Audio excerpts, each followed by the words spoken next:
In the shadows outside the ballroom, three young men slapped hands, their laughter sharp and too loud in the quiet night.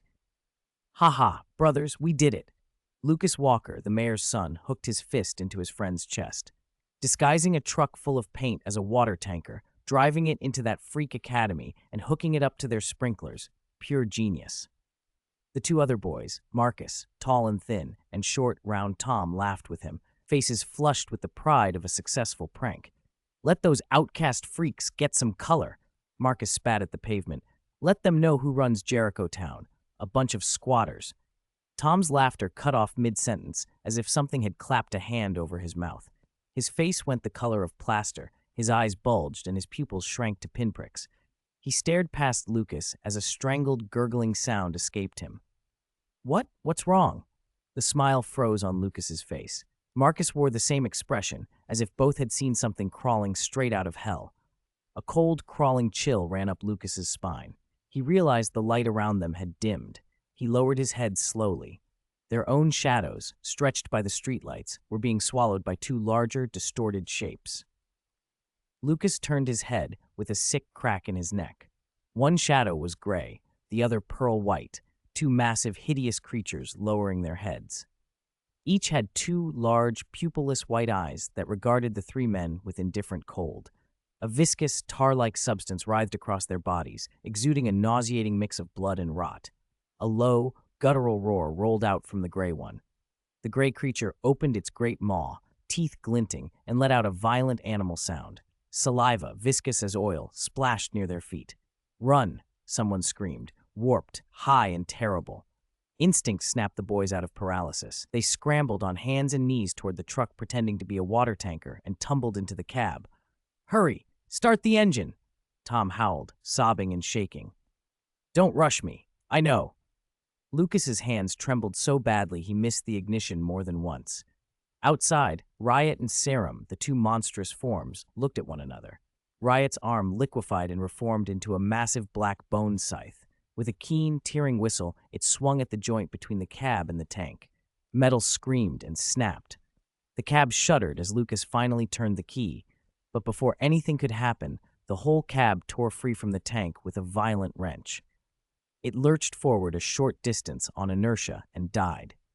A steady, almost playful thumping sounded against the cab's side window. The three men turned their heads like marionettes. The pearl-white creature tapped gently at the glass with narrowed white eyes that could have been a smile. They shook their heads uselessly, faces streaked with tears and snot. Serum's patience snapped. A sharp tentacle slid into the seam of the door with a wet, ripping sound and tore it off as if it were a tin lid, flinging it aside. A long limb reached into the cab, ignoring their piggish screams, plucked them out one by one, and tossed them onto the ground like garbage. They fell to their knees in a line, kowtowing, begging, "We were wrong! We were wrong! Please, spare us! We'll never do it again. You can't have ruined the ball."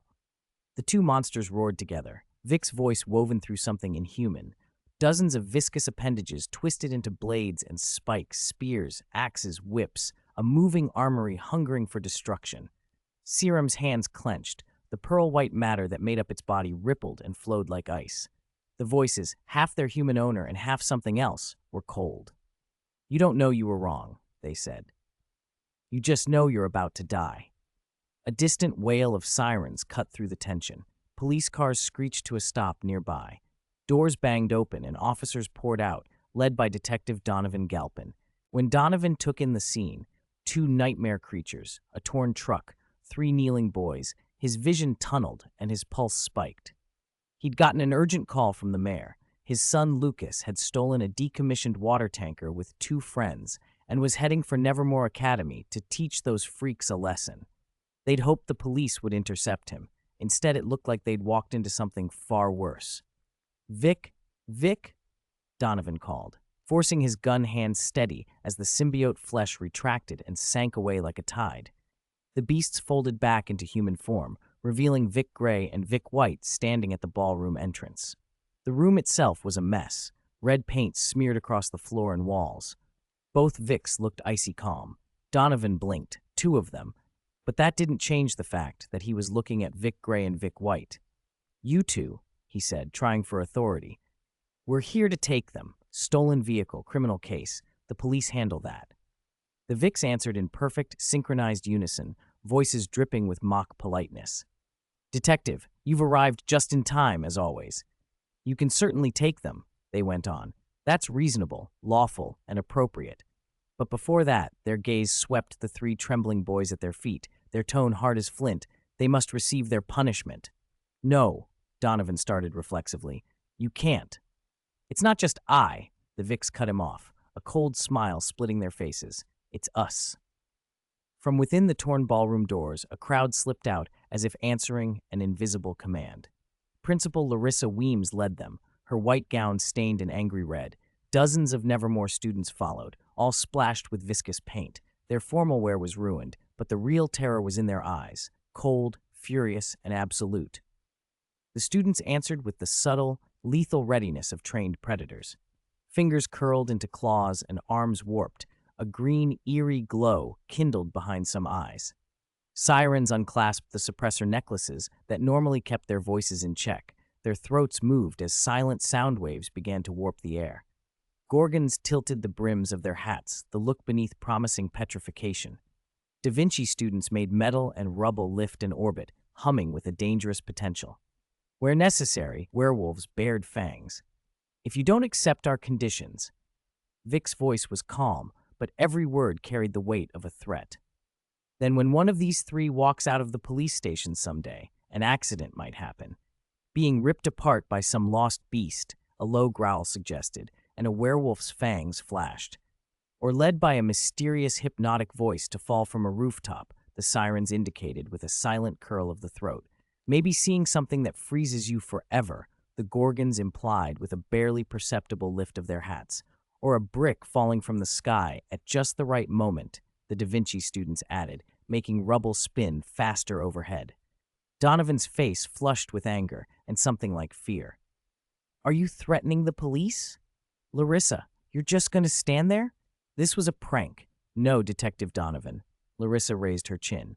Her voice was as cold as the students behind her. Vic is merely listing a number of highly probable outcomes based on the situation. And this wasn't a prank, she continued. It was an open provocation. It's a declaration of war on Nevermore. Donovan looked from Larissa to the three broken figures on the ground and felt the futility of hauling them away under the gaze of a dozen students who could rain death quietly and precisely. He forced out, through clenched teeth, you must guarantee their safety.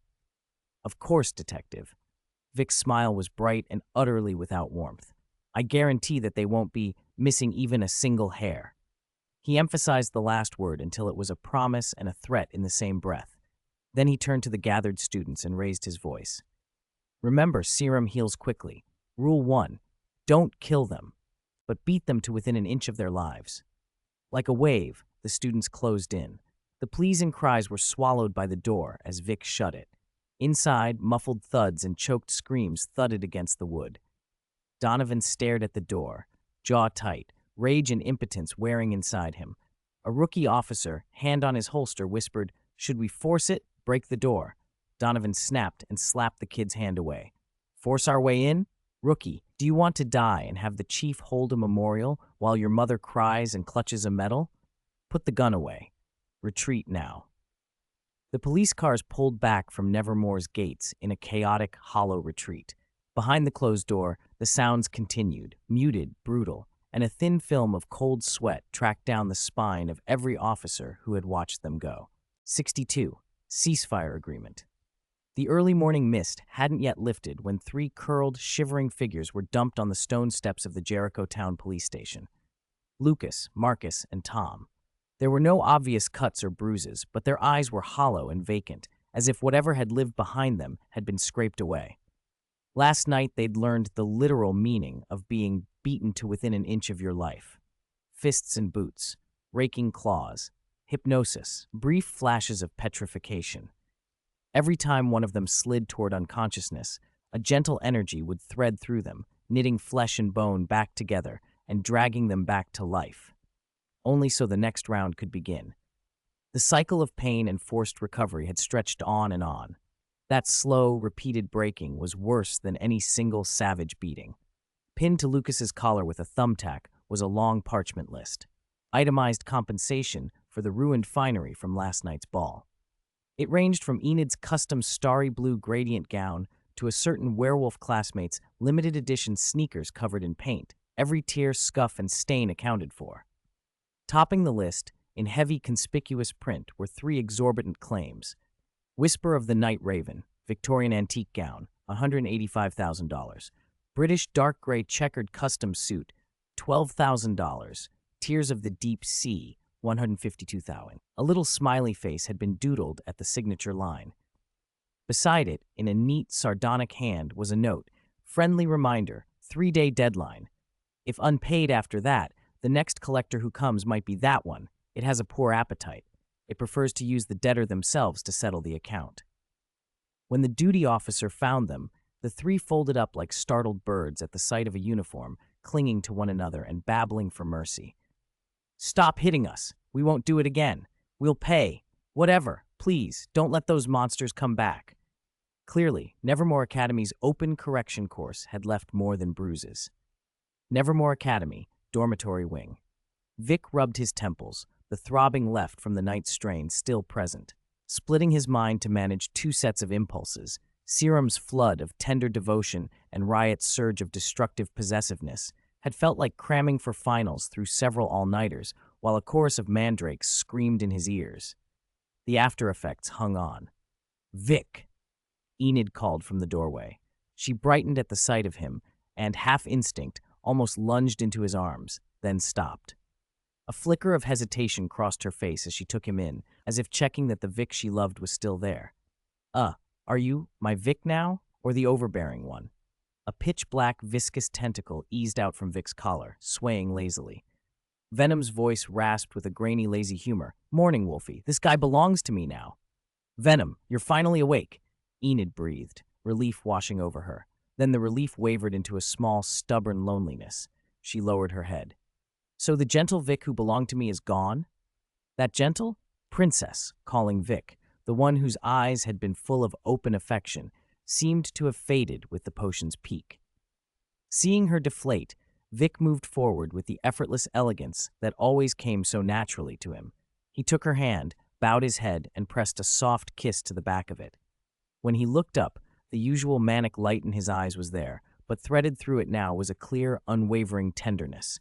"My lovely princess," he murmured, voice warm.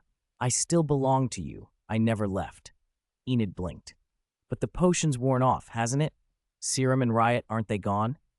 Vic smiled, fingertips stroking the back of her hand.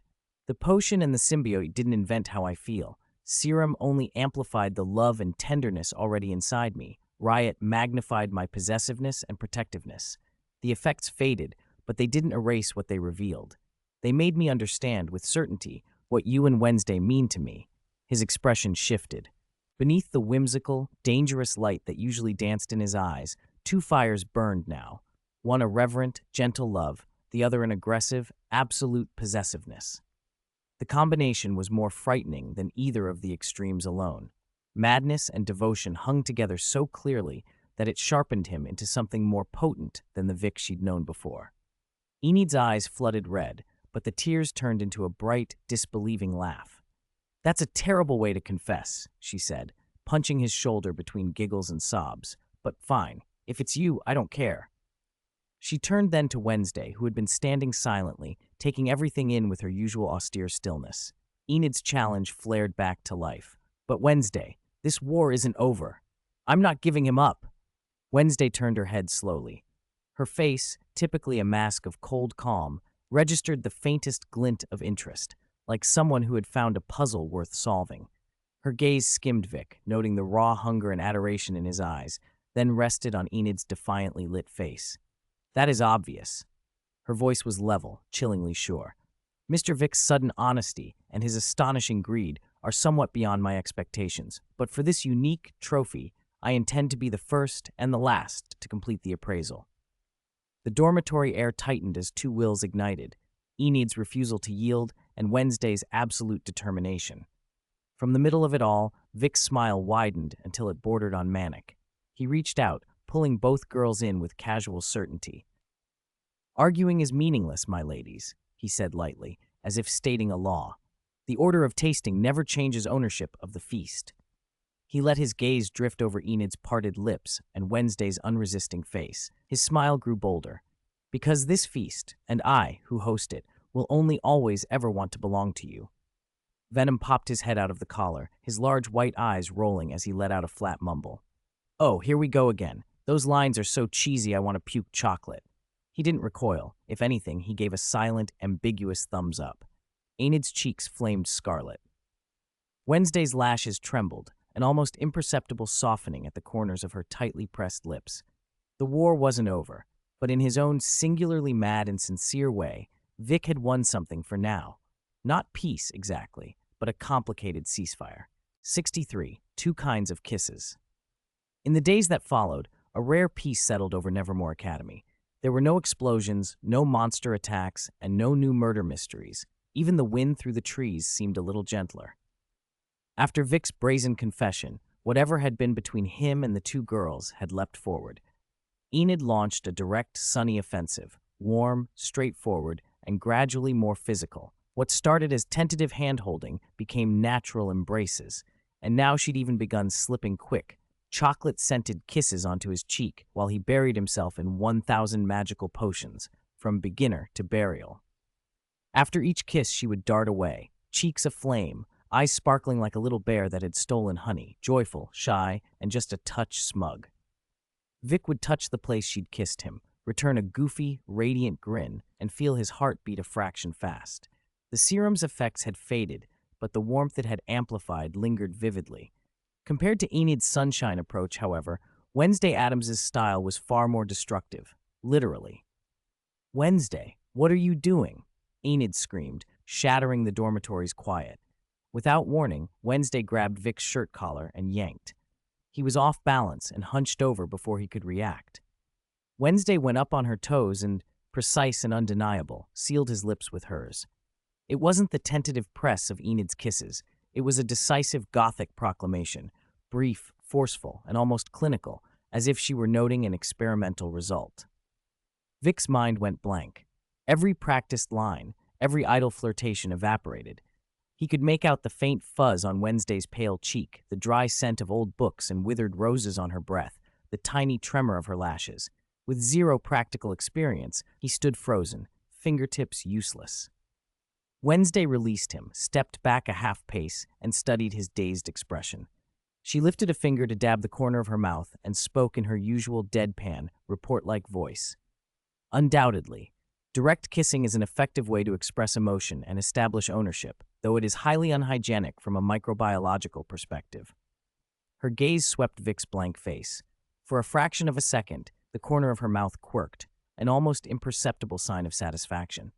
It seems the analysis of youth love psychology, recommended by that third-rate psychiatrist, isn't entirely useless. You, Enid sputtered, flustered and angry, cheeks crimson. Shock and a sudden fierce competitiveness overwhelmed her. Fine, I can do that too. She lunged for the other side of Vic's collar and tried to pull him down to copy Wednesday's move. She didn't have Wednesday's strength, and Vic was still half stunned, so she couldn't yank him over. She rose on her toes, heart pounding, breath caught, lips so close she could taste them. Then the door was knocked on. 3 pairs of heads turned at once. Bianca lounged in the doorway, silver eyes taking in the tableau with obvious amusement, a dumbfounded Vic, a red-faced Enid clutching one side of his collar, and a motionless Wednesday on the other. "Sorry?" Bianca said with a hint of a smile, as if she'd stumbled on a private act in a play. "Am I interrupting you?" She waved a colorful flyer and set it on the cabinet beside the door. "A preview of the weekend's Parents' Day activities," she announced, brows lifting as she surveyed them again, smiling. "You guys, continue." Then she turned and left as quietly as she had arrived, and the moment evaporated. Enid's courage drained away. Her fingers loosened on Vic's collar. Her face burned. She flushed and looked everywhere but at him. Vic's blankness reassembled like a reboot. He blinked slowly, then, almost mischievously, leaned down and gave Enid a quick peck on the lips. A touch, and it was gone. "Vic!" Enid covered her mouth, eyes wide with disbelief and delighted surprise. Vic flashed a conspiratorial wink, like it had all been an experiment he'd momentarily conducted. To counter the sudden cloying sweetness, or maybe to cool his overtaxed brain, he picked up the flyer Bianca had left. He scanned it, then went dramatically pale. "Oh my God. Weekend Parents' Day? This sounds fucking terrible," he announced. "Wait, maybe it's not that bad," he said, clapping a hand to his temple in mock revelation. "My parents won't be coming at all." "Why?" Enid asked, eyes bright. "Are they busy?" Vic paused, and for a heartbeat, the brightness in his face dimmed into something else. "Who knows?" he said, shrugging. "I haven't seen them in years. Maybe they wouldn't want to make the trip to see a crazy son and his, black, gooey parasite friend?" A low growl answered from inside Vic. "Hey," it protested. Vic made a show of apologizing. "Sorry, old pal," he said. "As an apology, how about I buy you a chocolate cone?" "Make it a double scoop," the muffled voice returned, placated for the moment. "Deal," Vic said cheerfully, twisting the dormitory doorknob. "Be right back." The door clicked shut, taking his grin with it. Silence settled over the room.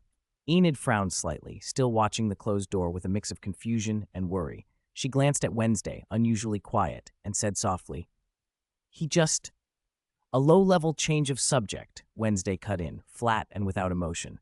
"Obviously, Mr. Vaught Black does not wish to discuss anything related to his parents."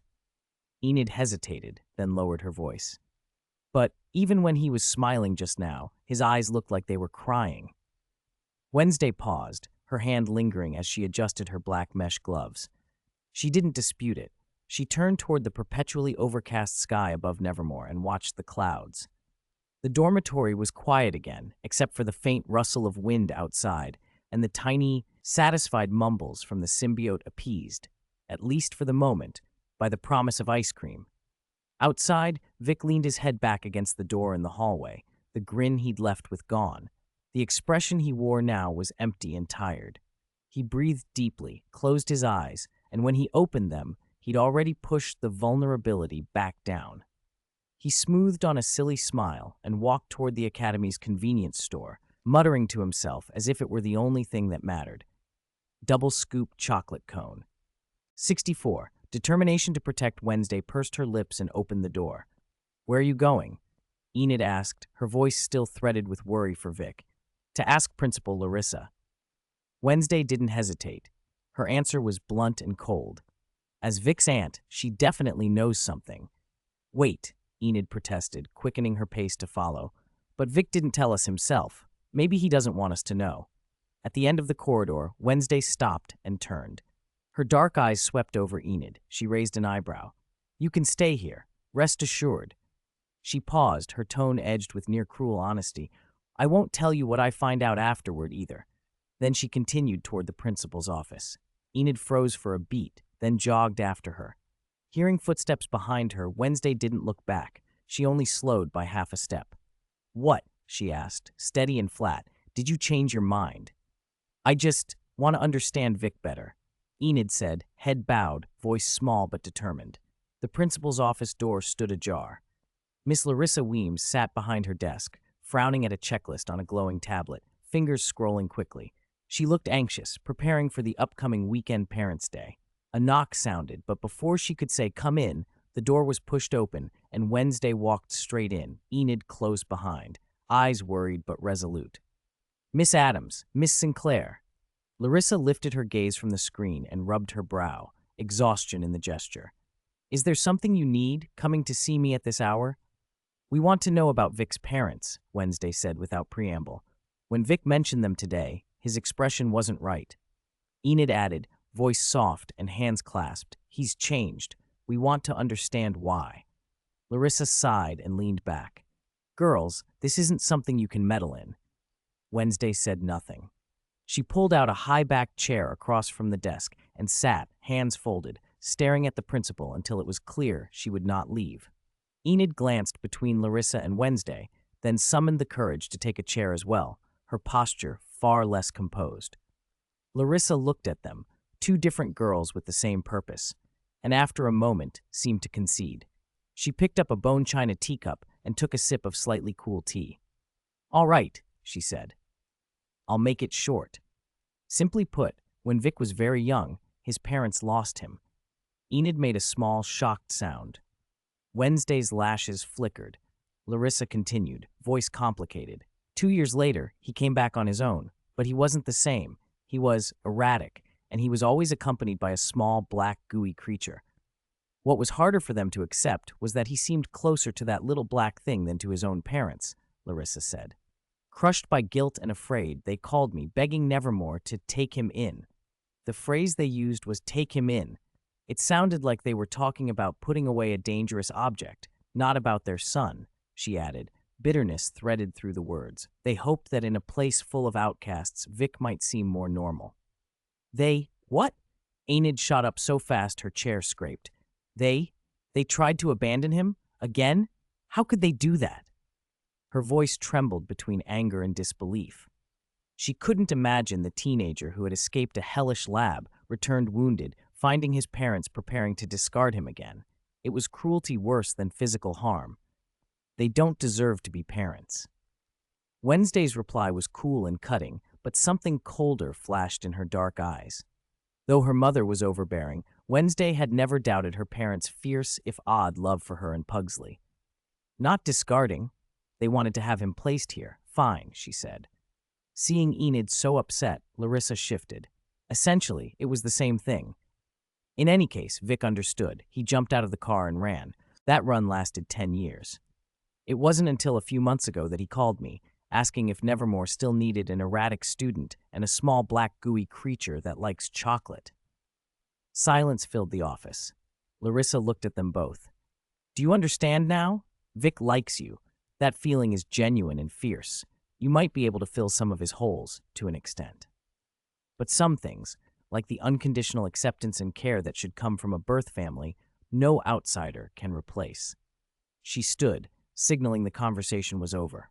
Go back, girls. Some wounds he has to choose when and to whom to show. Wednesday and Enid rose and left the office in silence. The door closed softly behind them. In the dim corridor they stood side by side, absorbing the suffocating truth. Enid's eyes were rimmed red. She sniffed and, voice thick from holding back tears, said, They don't deserve to be parents at all. Wednesday didn't respond to the accusation. She turned and stared out through the corridor window at Nevermore's perpetually gray sky. Her profile was hard and cold, but the tight line of her mouth showed an unusual gravity. After a long pause, she spoke quietly, as if laying out a bleak equation she'd just solved. His near-obsessive instability, his almost greedy need for affection, and his refusal to let go. She paused, looking at Enid's tear-streaked face. Maybe it wasn't all the venom or the lab's influence. It might have been the only way a small boy, abandoned again and again, learned to survive. Making the loudest noise to drown the deepest silence, Enid's tears finally fell freely. She nodded hard, then wiped them away with determination. The two of them walked back to the dormitories without speaking further. Their steps felt heavier than when they'd arrived, but in the silence, a shared resolve to protect something, quiet and hard as steel, had taken root. Vic sat on the toilet shivering. Cold white porcelain seeped through his thin pants into his skin, but it wasn't nearly as bone-chilling as the coldness rising from his chest. Ever since he came back from buying chocolate cones that day, Enid and Wednesday had suddenly been unbearably nice to him. Not that they'd ever been cruel before, but this new level of sweetness felt almost disturbing. Vic, 10. Enid's voice floated through the bathroom door, syrupy as a double syrup chocolate milkshake. I've cut up some fruit for you. Every piece has a toothpick, and there's your favorite chocolate milkshake. That wasn't even the worst of it. Outside the bathroom, Wednesday was reading the detective novel she'd written. Reading might be generous. Her flat, monotone delivery sounded more like she was reciting an autopsy report, but the act itself was eerie enough. Wednesday Addams reading her novel to him? The odds of that happening felt about as likely as Venom suddenly deciding to become a vegetarian. Trace amounts of cyanide remained under the deceased's fingernails, came her narration, calm to the point of being chilling.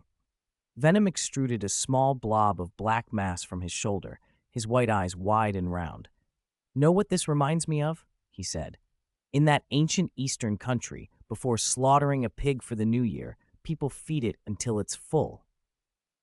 Shut up, Venom. Vic lowered his voice and picked absently at the crack along the edge of the toilet seat. Saying that makes me even more scared. That's what you get for trying to flirt with two girls at once, Venom snickered. Is this your retribution? If you really do get slaughtered, I'll at least prioritize bonding with that Gothic girl, Venom added, a note of schadenfreude in his voice. Our dark aesthetics would match nicely. In your dreams, Vic muttered through gritted teeth, I'll drag you to hell with me. For days, he lived on edge until Parents' Day arrived on the weekend. Vic sat on the outstretched wing of the bronze raven statue in the center of the Academy Plaza, legs swinging, watching the crowd below. Parents in suits led their formally dressed children through greetings and small talk that made the whole place smell faintly of genteel panic. Laughter and pleasantries woven into a scene Vic felt nothing at home in. The sun was bright. It made him squint. Then a thought struck him like lightning. He slapped his thigh. So that's it, he whispered, the corners of his mouth twitching upward. Enid and Wednesday. They couldn't possibly have been worried about me over the thing with my parents. They must think I'm fragile and are trying not to break me, right? He allowed himself a small, private grin. If that was the explanation, it made sense. Venom materialized, sardonic as ever. Objectively speaking, you really were sad that day, even if it lasted as briefly as a cheap firework. Yeah, Vic said, shrugging. The peak lasted 5 minutes, maybe. Venom was quiet for a beat. When he spoke again, his voice lost its usual mockery, strangely flat. We've known each other a long time, Vic. I've hardly ever tasted your sadness. That day surprised me a little, but it also saved me the trouble of having to comfort you. That's not exactly my strong suit. Vic blinked, then switched to a sly tone. Hey, look, I was a little sad, but if you give me back the Hidden Charlie and the Chocolate Factory 30th Anniversary Collector's Edition Golden Ticket chocolate, I might be happy right away. In your dreams, Venom answered, the mass along his shoulder bristling. A black tendril shot out, making a jokingly dismissive gesture. I'm only offering cheap consolation with words. I'm not your genie. Fine, Vic said, feigning a pout. Now I'm actually a little sad again. Silence settled between them, comfortable rather than oppressive. The noise from the plaza below seemed like it came from another world. Venom, Vic said softly. Thanks, brother. There was a pause. You're welcome, Venom replied awkwardly, then added more fiercely. And don't even think about that golden ticket chocolate again. Not even a thought. Sk, Vic clicked his tongue, sunlight filtering through Nevermore's perpetual mist. The bell chimed. Parents' Day had officially begun.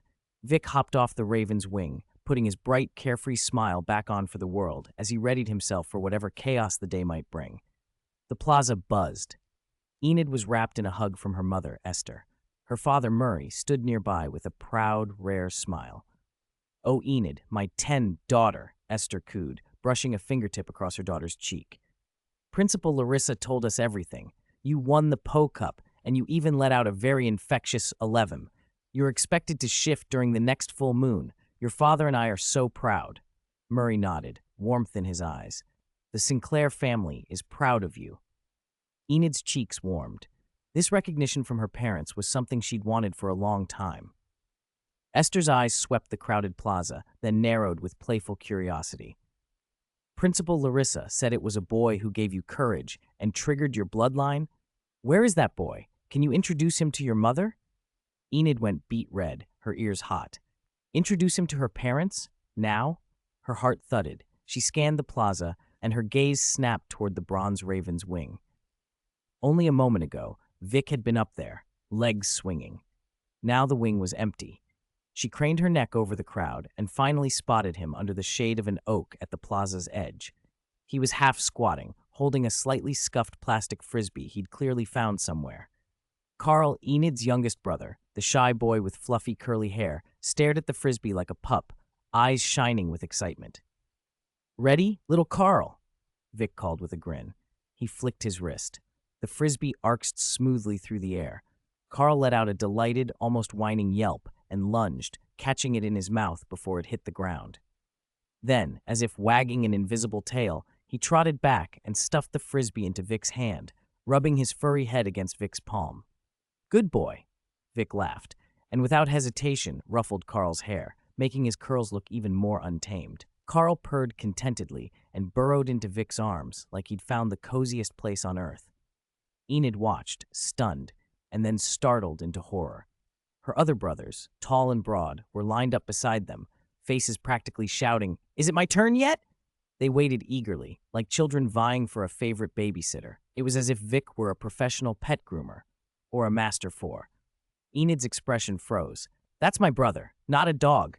And her older brothers, where was their werewolf dignity? Had it been eaten along with the chocolate? Emotion tangled in her chest. A little mortification, a lot of helplessness, and an embarrassing, overwhelming envy she didn't want to admit. Damn it, she wanted Vic to smile at her like that, to mess up her hair with that easy, doting roughness. Vic! Enid couldn't help shouting, her voice trembling with a mixture of embarrassment and jealousy she hadn't even realized she felt. Victor, fully in his element as the self-appointed wolf tamer, looked up at her voice, grinning like nothing in the world could bother him. "Oh, hi, Enid!" He sprang to his feet, ruffled Carl's hair once more, brushed grass clippings off his pants, and strolled over. The Sinclair brothers who'd been waiting behind him, along with a still unsatisfied Carl, fell into step like a pack of little wolf cubs trailing their alpha. The tableau was bizarre and faintly ridiculous. Uncle, Auntie, hello," they mumbled. As Vic reached them, he attempted a properly respectful smile, an effort that only half succeeded. His usual chaotic charm still leaked through. "I'm Victor Black, Enid's boyfriend." Miss Cheong's eyes scanned him like a scanner, from his unruly black hair to the grass-stained cuffs of his jeans, then to the line of expectant faces behind him. Her stare landed back on his trying hard to be normal expression, and the corners of her mouth lifted into a pleased, knowing smile. "So you're the boy who gave Enid courage," she said, emphasizing the words with a teasing lift of her voice. "Looks like you're good at encouraging, and at handling our little ones, too." Mr. Eli's face was unreadable. He gave a small nod and let his gaze linger on Vic before sweeping over his own sons, who'd been effectively tamed. A soft, ambiguous snort escaped him. The Sinclair brothers, suddenly aware that acting like overexcited puppies in front of their parents was slightly undignified, tried to straighten their backs and recover their werewolf hauteur. But the looks they kept throwing at Vic were full of hopeful anticipation. "Can we keep playing later?" Carl didn't care about dignity at all. He clung to Vic's leg and looked up with his impish face. "Vic, play again. Throw me higher this time." Enid felt her face heat up as if an egg could fry on her cheeks. She wanted to disappear, bury herself, Vic, and those mortifying brothers in the ground. "Mom, Dad, it's not what you think," she blurted, voice thin. "Vic isn't usually like this. He's actually, Miss Chong cut her off with surgical precision. "What? So when are you two planning on having little wolf cubs?" Vic's brain, normally a merry-go-round of crazy inventions and chocolate-fueled fantasies, stalled. Little wolf cubs? The smile froze on his face. His pupils widened as if he'd been handed the universe's most ridiculous law. Were they skipping steps? Between dating and reproduction, shouldn't there be dating, arguments, makeups, more arguing, more making up, meeting the parents, and at least 300 chocolate-sharing ceremonies first? "Mom," Enid's voice cracked, her cheeks tomato red. She yanked at her mother's sleeve. "We're only 18. Miss Cheong waved a dismissive hand. "What does that matter? When I was your age, I was already pregnant with your 3 rowdy older brothers." 3 in 1? Vic's mind took off like a runaway horse. He thought of the Waynes, families who seemed to specialize in multiplying, and Aunt Wanda, whose belly never seemed truly flat. Werewolf lineages bred fast. He found his eyes drifting to Enid's flat stomach, and his brain, bless it, did what it always did. Run wild. Hiss, his inner monologue practically screamed.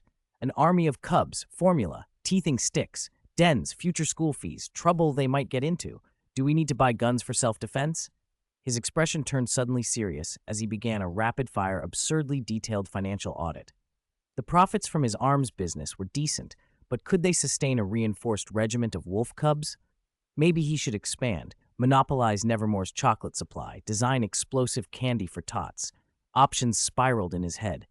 His eyes glazed into a focused, worried stare, equal parts parental forethought and entrepreneurial panic.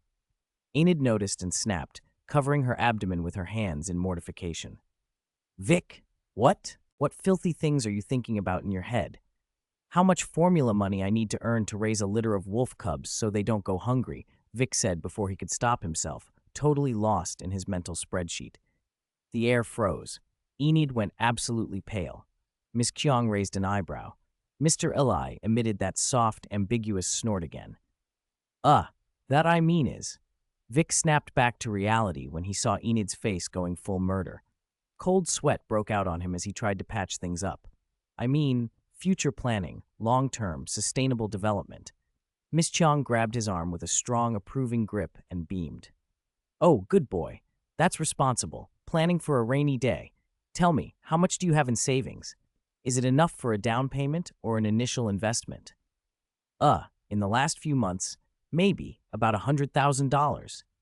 Vic answered cautiously, his brain still running calculations on childcare costs. A collective visual earthquake rippled through the Sinclair clan. What kind of business makes that much money? Someone demanded. Mr. Eli couldn't help himself. Arms. The truth reflex kicked in sooner than it should have. It's handicrafts, Vic blurted. Quick as a flash, Enid clapped a hand over his mouth so hard he almost choked. Through her tight smile, sweat beading at her temples, she stammered, Aha! Vic's very skilled with his hands. He makes, handmade necklaces. Yes, purely handmade, very popular. Demand exceeds supply. Miss Chong shot a meaningful look at her flushed daughter and the now suffocating-looking Vic, then leaned toward Enid and lowered her voice, though everyone around could still hear perfectly well. Listen to your mother. Move quickly. A handsome man who thinks for the future and can earn money is a rare thing. Tie him down before someone else takes him, and you end up with nothing to show for it. Enid glared resentfully at Vic, who had finally wriggled free and was sucking in air. Her heart was quietly weeping. What was she supposed to say? That she was already late to the party, that Vic was also sharing this rare resource with a little Gothic girl, and that he'd even signed some blasted peaceful coexistence agreement? Before her mother could press for more heartbreaking details, Carl, still hugging Vic's leg, delivered the verbal knife. Is Big Brother going to marry Big Sister Enid and have babies? Then will you play frisbee with me every day? He asked, blinking his big, innocent eyes. He wasn't done. If you don't like my sister, that's okay. I have many good friends, and they all have very pretty sisters. I can introduce them to you, as long as you play with me every day, Big Brother. Enid's hands balled into fists. This little traitor, betraying her in front of her parents, offering up potential rivals like hors d'oeuvres. Panic-stricken at the thought of her mother asking even worse questions and determined to shut Carl up, Enid shoved Vic away and pointed at an old vending machine in the corner of the square. Vic, I'm thirsty. I want milk tea. The kind with no tea and no milk. At that vending machine. Go buy it for me. Quick. Huh. Oh. Vic's mind, still trying to reconcile formula money, arms, pretty sisters, and milk tea without tea or milk, short-circuited.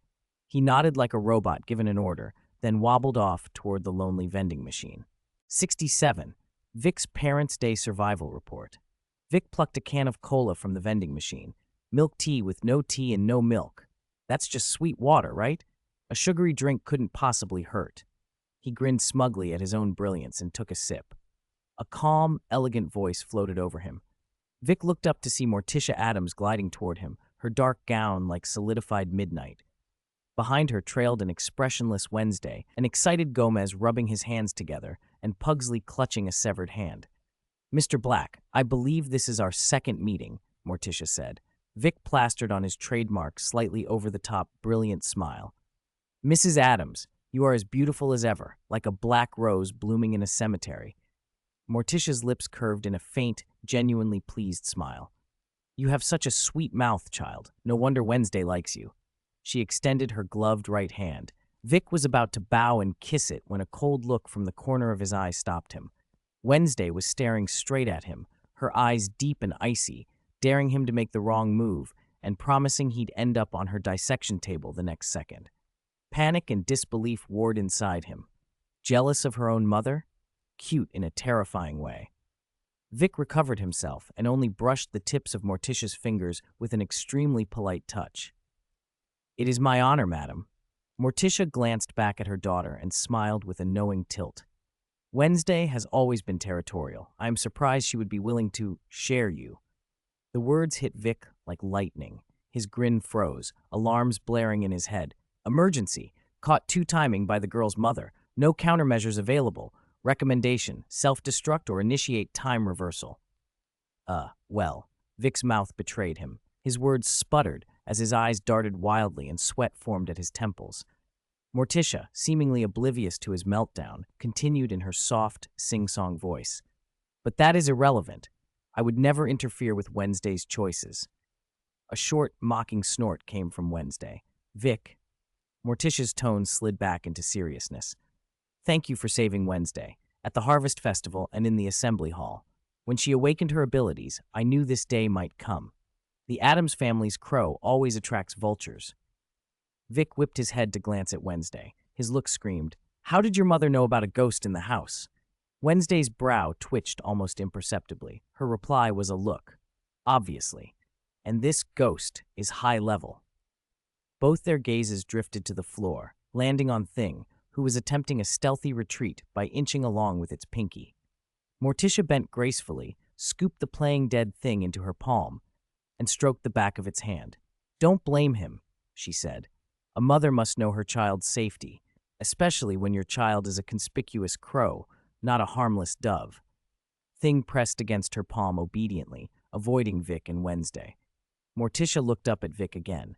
A gentle smile curved the corner of her mouth that made his scalp prickle. When do you plan to in Wednesday? The disastrous opening hit like a trap. Vic's brain short-circuited, and, driven by sheer survival instinct, he blurted the first thing that came to mind. We plan to have children after we get married. Don't worry, ma'am. We have enough money for formula. They'll be well fed. A crack seemed to split the air. Morticia's elegant smile froze mid-expression. Gomez yelped an enthusiastic, wow, and was promptly silenced by a look from his wife. Pugsley cocked his head in confusion. Wednesday, steady as ice, displayed a rare look of shock. A faint blush colored her pale cheeks. She took a half-step back, eyes saying, Are you insane? Even the symbiote in Vic's head couldn't help but snark. Vic, did you drink the discarded potion from the toilet today? Where's your brain?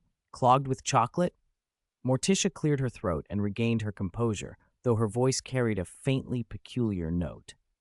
Vic, I meant when you and Wednesday might have time to visit the Addams Manor. And while the Addams family welcomes new members, as for the matter of having children, there's no need to be so hasty. Vic realized what he'd just said and wished the symbiote would swallow him whole and bury him 3 kilometers underground. Long-term. Yes, long-term planning, sustainable development. The Addams family's excellent genes need, to be passed on. His attempt at recovery was a clumsy series of fragments. Morticia looked at him with a curious mix of pity and astonishment. Pity that said this child was hopeless. Astonishment that said her daughter's taste was certainly unconventional. I think I should go discuss the school donation with Principal Larissa now, Morticia said at last. She turned, the hem of her skirt sweeping in a perfect arc, eager to escape a prospective son-in-law with such unhinged thoughts. Gomez gave Vic a conspiratorial wink. Hang in there, kid. I believe in you, before being tugged away by his wife. Pugsley wandered off, glancing back now and then. Wednesday remained, her dark eyes fixed on Vic with a gaze cold enough to freeze lava. Victor Black, her voice cut across him like a Siberian wind. We need to talk about your long-term planning and whether your tongue needs to stay in your mouth. Vic, symbiote, we're screwed. Get ready to run, buddy. Or maybe I should digest you now. That would be less painful than falling into her hands. Vic clutched his can of cola, backing away as Wednesday advanced with palpable killing intent. Dear, let me explain. It was just a conditioned reflex. Yes, it's Enid's mom's fault. Before he could finish, warm arms wrapped around his neck. Enid pressed herself against his back, her voice sweet and cold at once. Her breath tickled his ear. Her werewolf claws grazed the side of his throat. Vic, sweetie, she purred. Can we have a nice talk about the specifics of little wolf pups and formula money? Planning? Vic felt like a chocolate cookie being crushed between a slab of black marble and a furry trap. Symbiote, he screamed inside. Help! Strategic retreat! Anything! Silence answered him in his head for 2 long seconds. Then the symbiote's hoarse voice slid in, detached and lazily gleeful. "Oh, buddy, theoretically, one of us has to survive, right? I think my odds are better." It added, almost sincerely, "So, good luck, Vic. I'll miss you, and the chocolate you promised but haven't delivered yet." "Symbiote, you treacherous, cowardly, freeloading excuse for a symbiote," Vic howled in despair. Both his mental and physical worlds had slammed into a dead end. Cold sweat beaded on his forehead as he frantically searched for a sliver of hope under the wrath of his 2 girlfriends. Negotiate? Wednesday might snap. Act cute? Enid's claws might tighten. Play dead? They might immediately start plotting dissection and fur processing techniques. He was done for. He closed his eyes and offered the most desperate plea his heart could muster. "Heaven, Lucifer, Merlin, Dracula, whoever, any god or demon, send someone, any interruption. I'll trade a year of my symbiote's chocolate quota for it." As if answering his prayer, a familiar, giddy voice rang out. "Vic, I missed you so much. Guess who's about to make an appearance?" Vic felt himself suddenly swept into an embrace. His feet left the ground and his view tilted upward. Before he could react, several wet, cool kisses landed on his cheeks. This was nothing like Enid's tentative, green-tinged pecks or Wednesday's cool, forced kiss. It was the sort of doting affection an elder shows a cub, pure joy and almost smothering intimacy. "Wait, who is this?" he stammered. Enid's eyes went wide. For a moment she actually froze, forgetting to pull her away. The kisses carried a faint scent of blood orange, and only then did Vic realize who had him in her arms. "Mavis," he struggled, half laughing, half exasperated. "Put me down. I'm 19. I'm not a kid anymore. Oh, in my eyes, you'll always be that cute little thing Papa Dracula brought home." Mavis teased, tightening her arms and planting another noisy kiss on his forehead. "Let Big Sister kiss you again. Thank you for the surprise you sent back. So this is what a picnic in the sun tastes like. Mwah." Mavis looked like she was in her early 20s, pale skin, a bright grin, and enormous, lively eyes. "Mavis, you're over 100 years old. At least act a little more composed."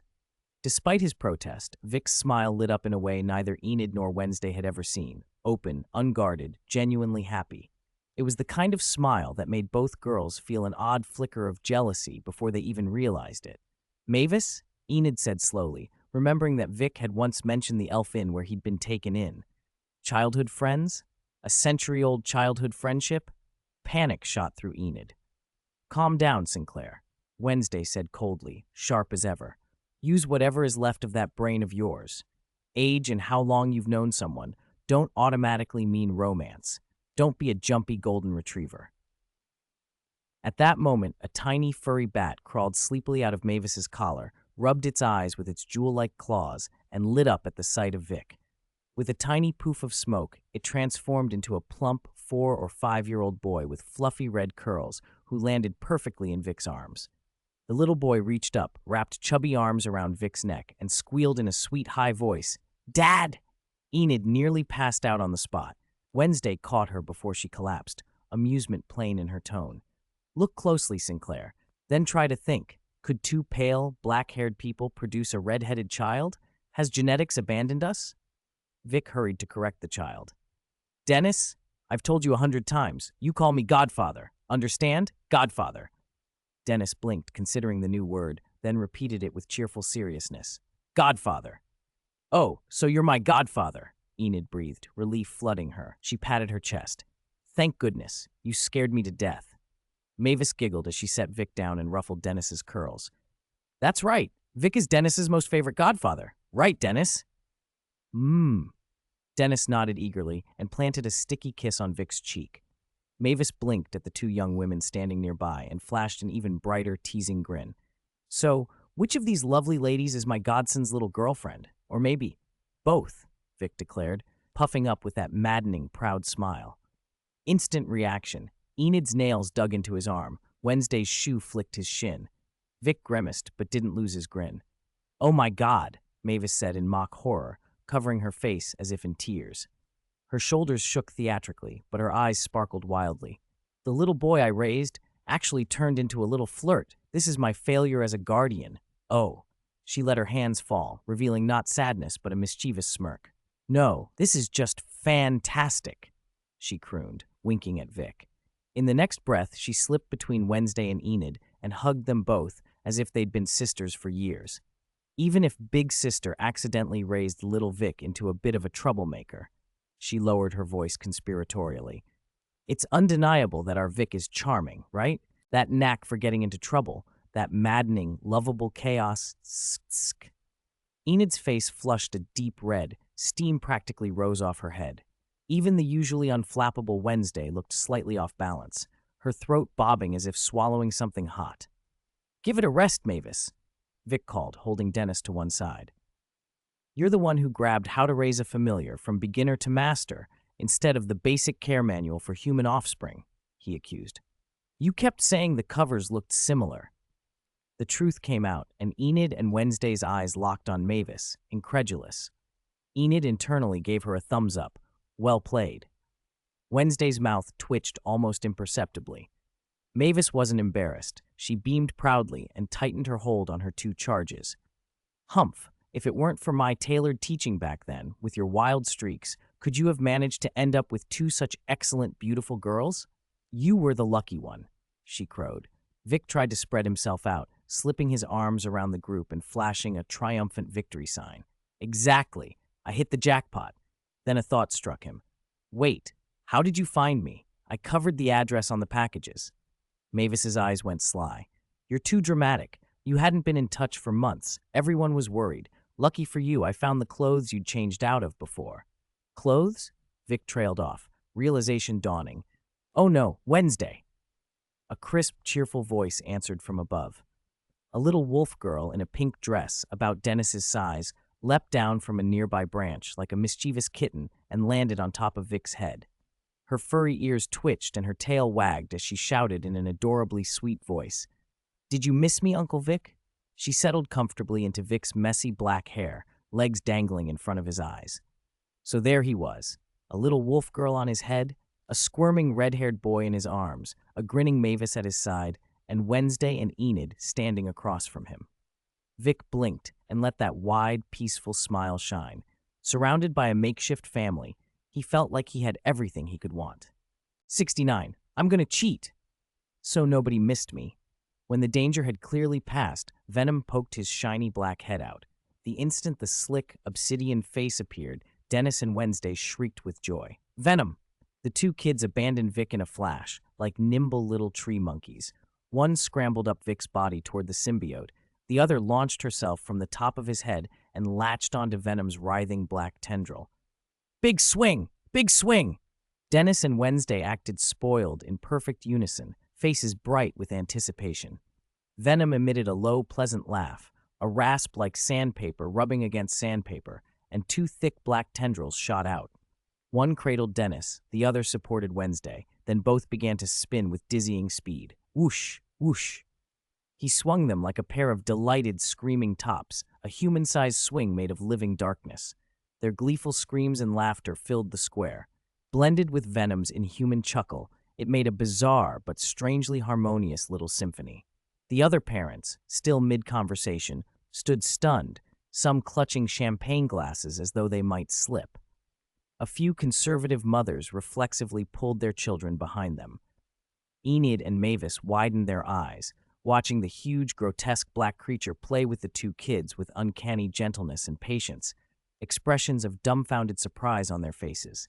Vic shrugged, a touch of sour envy in his tone. Clearly, in the children's popularity contest, Mr. Venom is in a league of his own. I'm hopelessly outclassed. "Hey, is the party already underway? Looks like we timed this perfectly." A bright voice cut through. Everyone turned to see a man with a mass of red curly hair, just like Dennis's, approach with a wide smile and big strides. He ignored the slightly creepy atmosphere and threw his arms around Vic in a solid brotherly hug. "Johnny!" Vic returned the hug, thumped his back.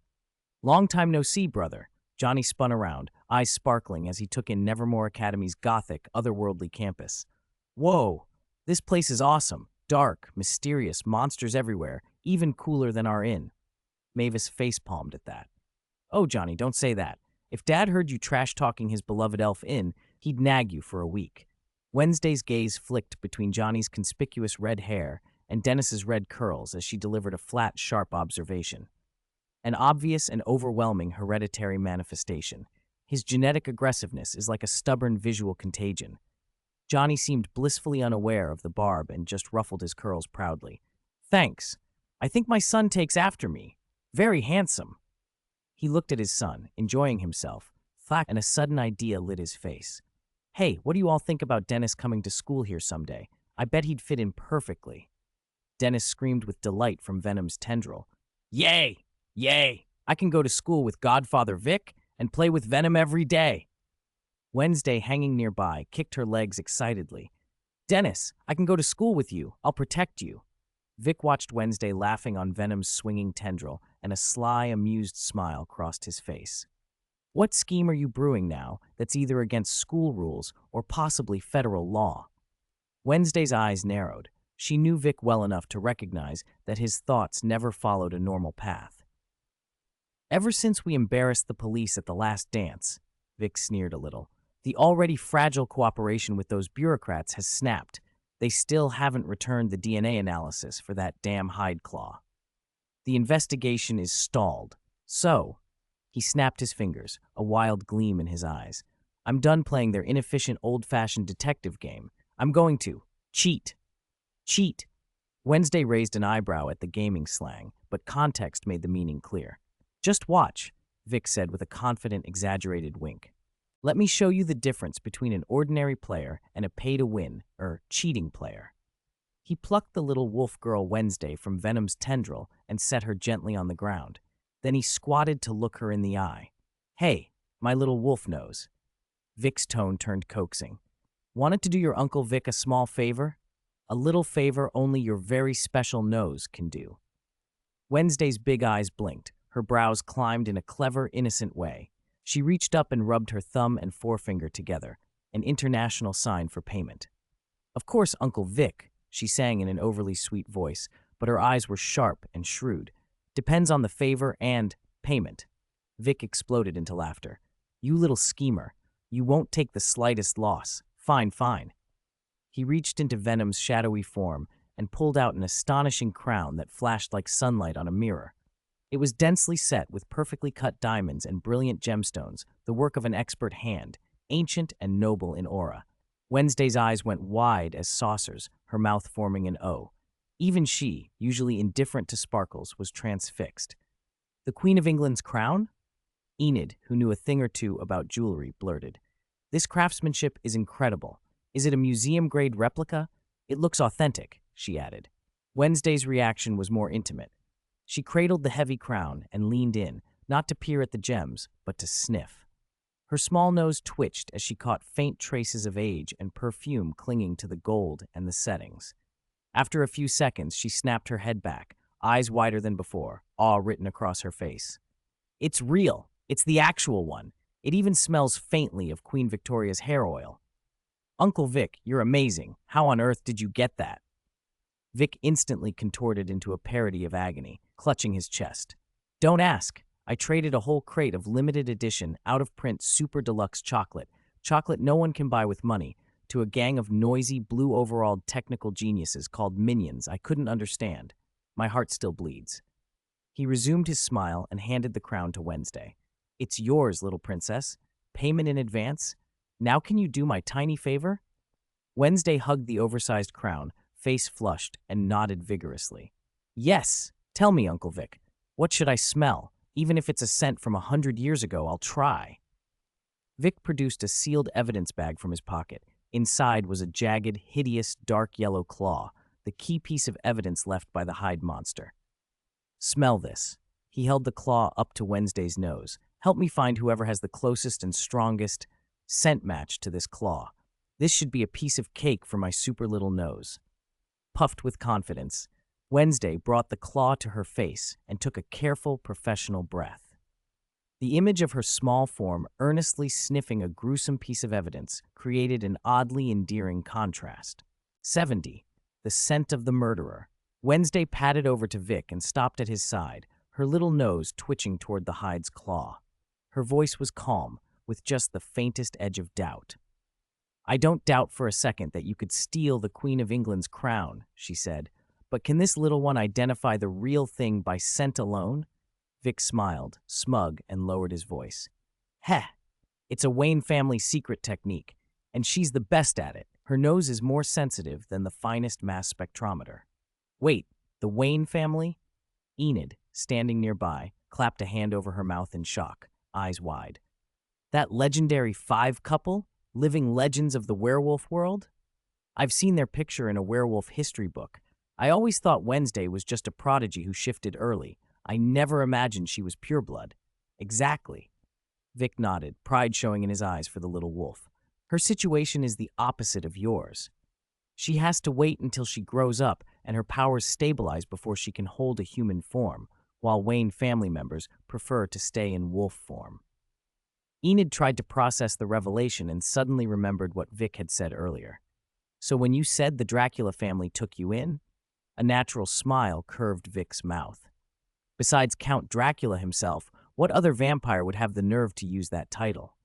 Well, besides them, I also know Frank, the original Frankenstein who likes to gamble and keeps losing limbs to me. Murray, the mummy pharaoh who's always trying to give me funerary objects. And Griffin, the famous invisible man who loves pranks in the girls' showers. Vic listed them off on his fingers like he was naming treasured acquisitions. Wednesday and Enid stared, stunned. What kind of cross-species, history-spanning web of connections was this? Wednesday suddenly understood a lot. Why those plague doctors knew Vic's last appearance was in Transylvania, but never actually tried to capture him. If they had, it would likely have been a delivery straight to Count Dracula. Just then, Wednesday's little nose stopped twitching. She opened her eyes, and within their clear, pure-blood wolf depths, a precise focus flickered. He works at the Weather Vane coffee shop. She spoke in her tiny, milky voice with professional certainty. He has brown, curly hair.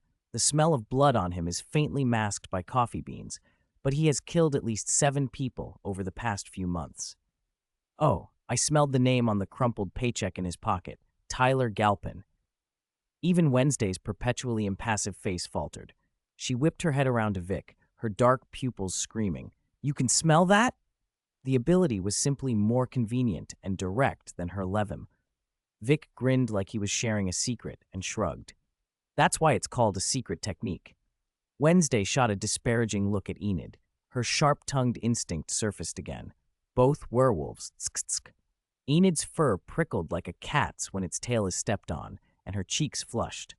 Why are you looking at me? That's a 5 talent, maxed out. I'm only a 4, who gets pimples and sharp nails on full moons. How can I compare? From the side, Venom muttered, Hey, I said that coffee waiter had a scent that made my mouth water. I was right. Hey, don't interrupt. There's another scent. Wednesday closed her eyes again, concentrating, her small brow knit tightly. It's a woman. She awakened him, pushed him into becoming a monster. She made him go from confusion and fear to becoming addicted to the power and the pleasure of killing. That woman's scent is special, mixed with the smell of soil and the sap of a particular plant. Wednesday's eyes snapped open. Her small hand shot out and pointed directly at a gentle, graceful female teacher not far away, smiling as she talked with several parents. It's her. Vic and Wednesday's pupils both narrowed, their gazes locking onto someone they knew far too well, their dorm supervisor and botany teacher, Teacher Sansel, the woman who always wore a warm smile and was endlessly patient with students. Ha! A classic detective novel move. The one who looks least like the killer is the killer, Vic said, folding his arms with a playful smirk. But what's her motive? Wednesday's brow furrowed, her cold gaze tracking the apparently gentle teacher. A normal person devoted to botany, living quietly. Why go to the trouble of resurrecting a dangerous ancient being like Creston? It doesn't make sense. I don't know, Vic shrugged, but we'll find out. He bent down and scooped up the little wolf, who was still savoring the lingering scent.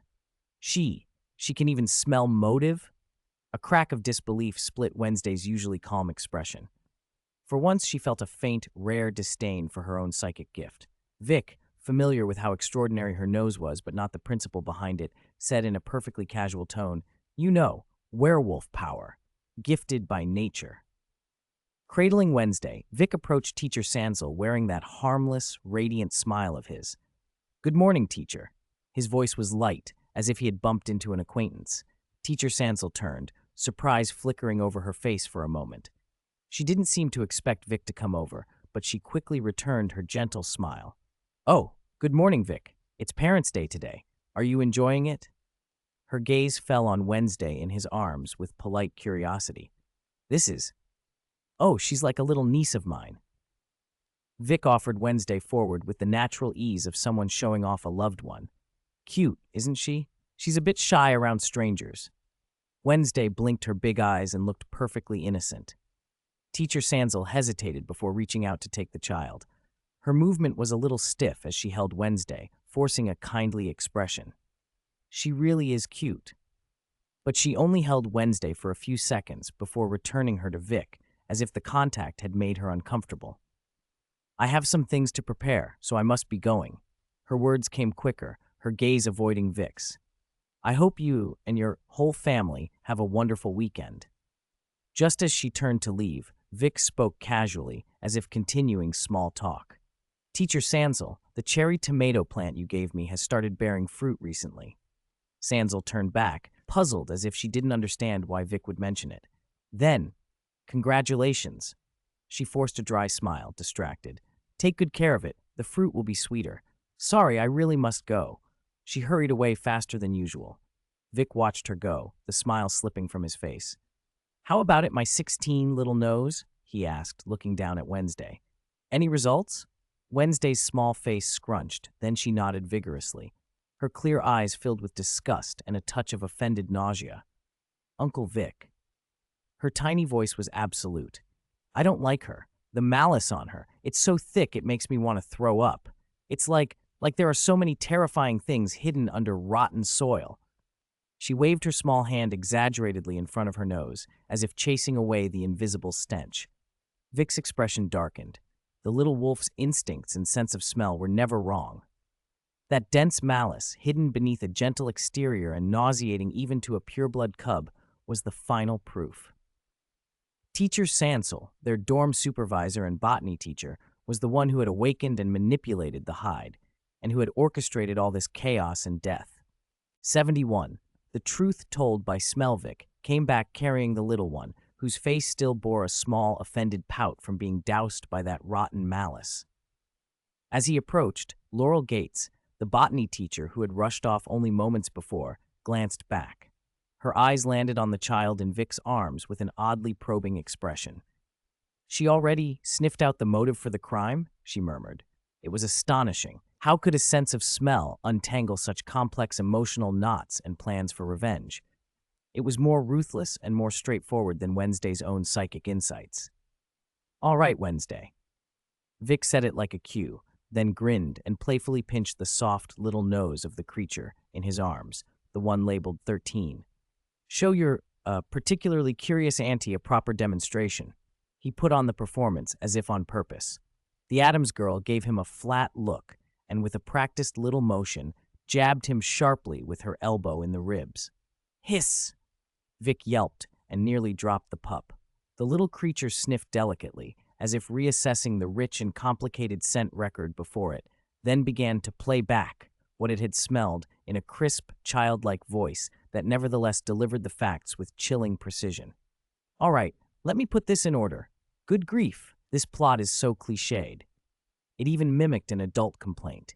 In short, the botany teacher's real name is Laurel Gates.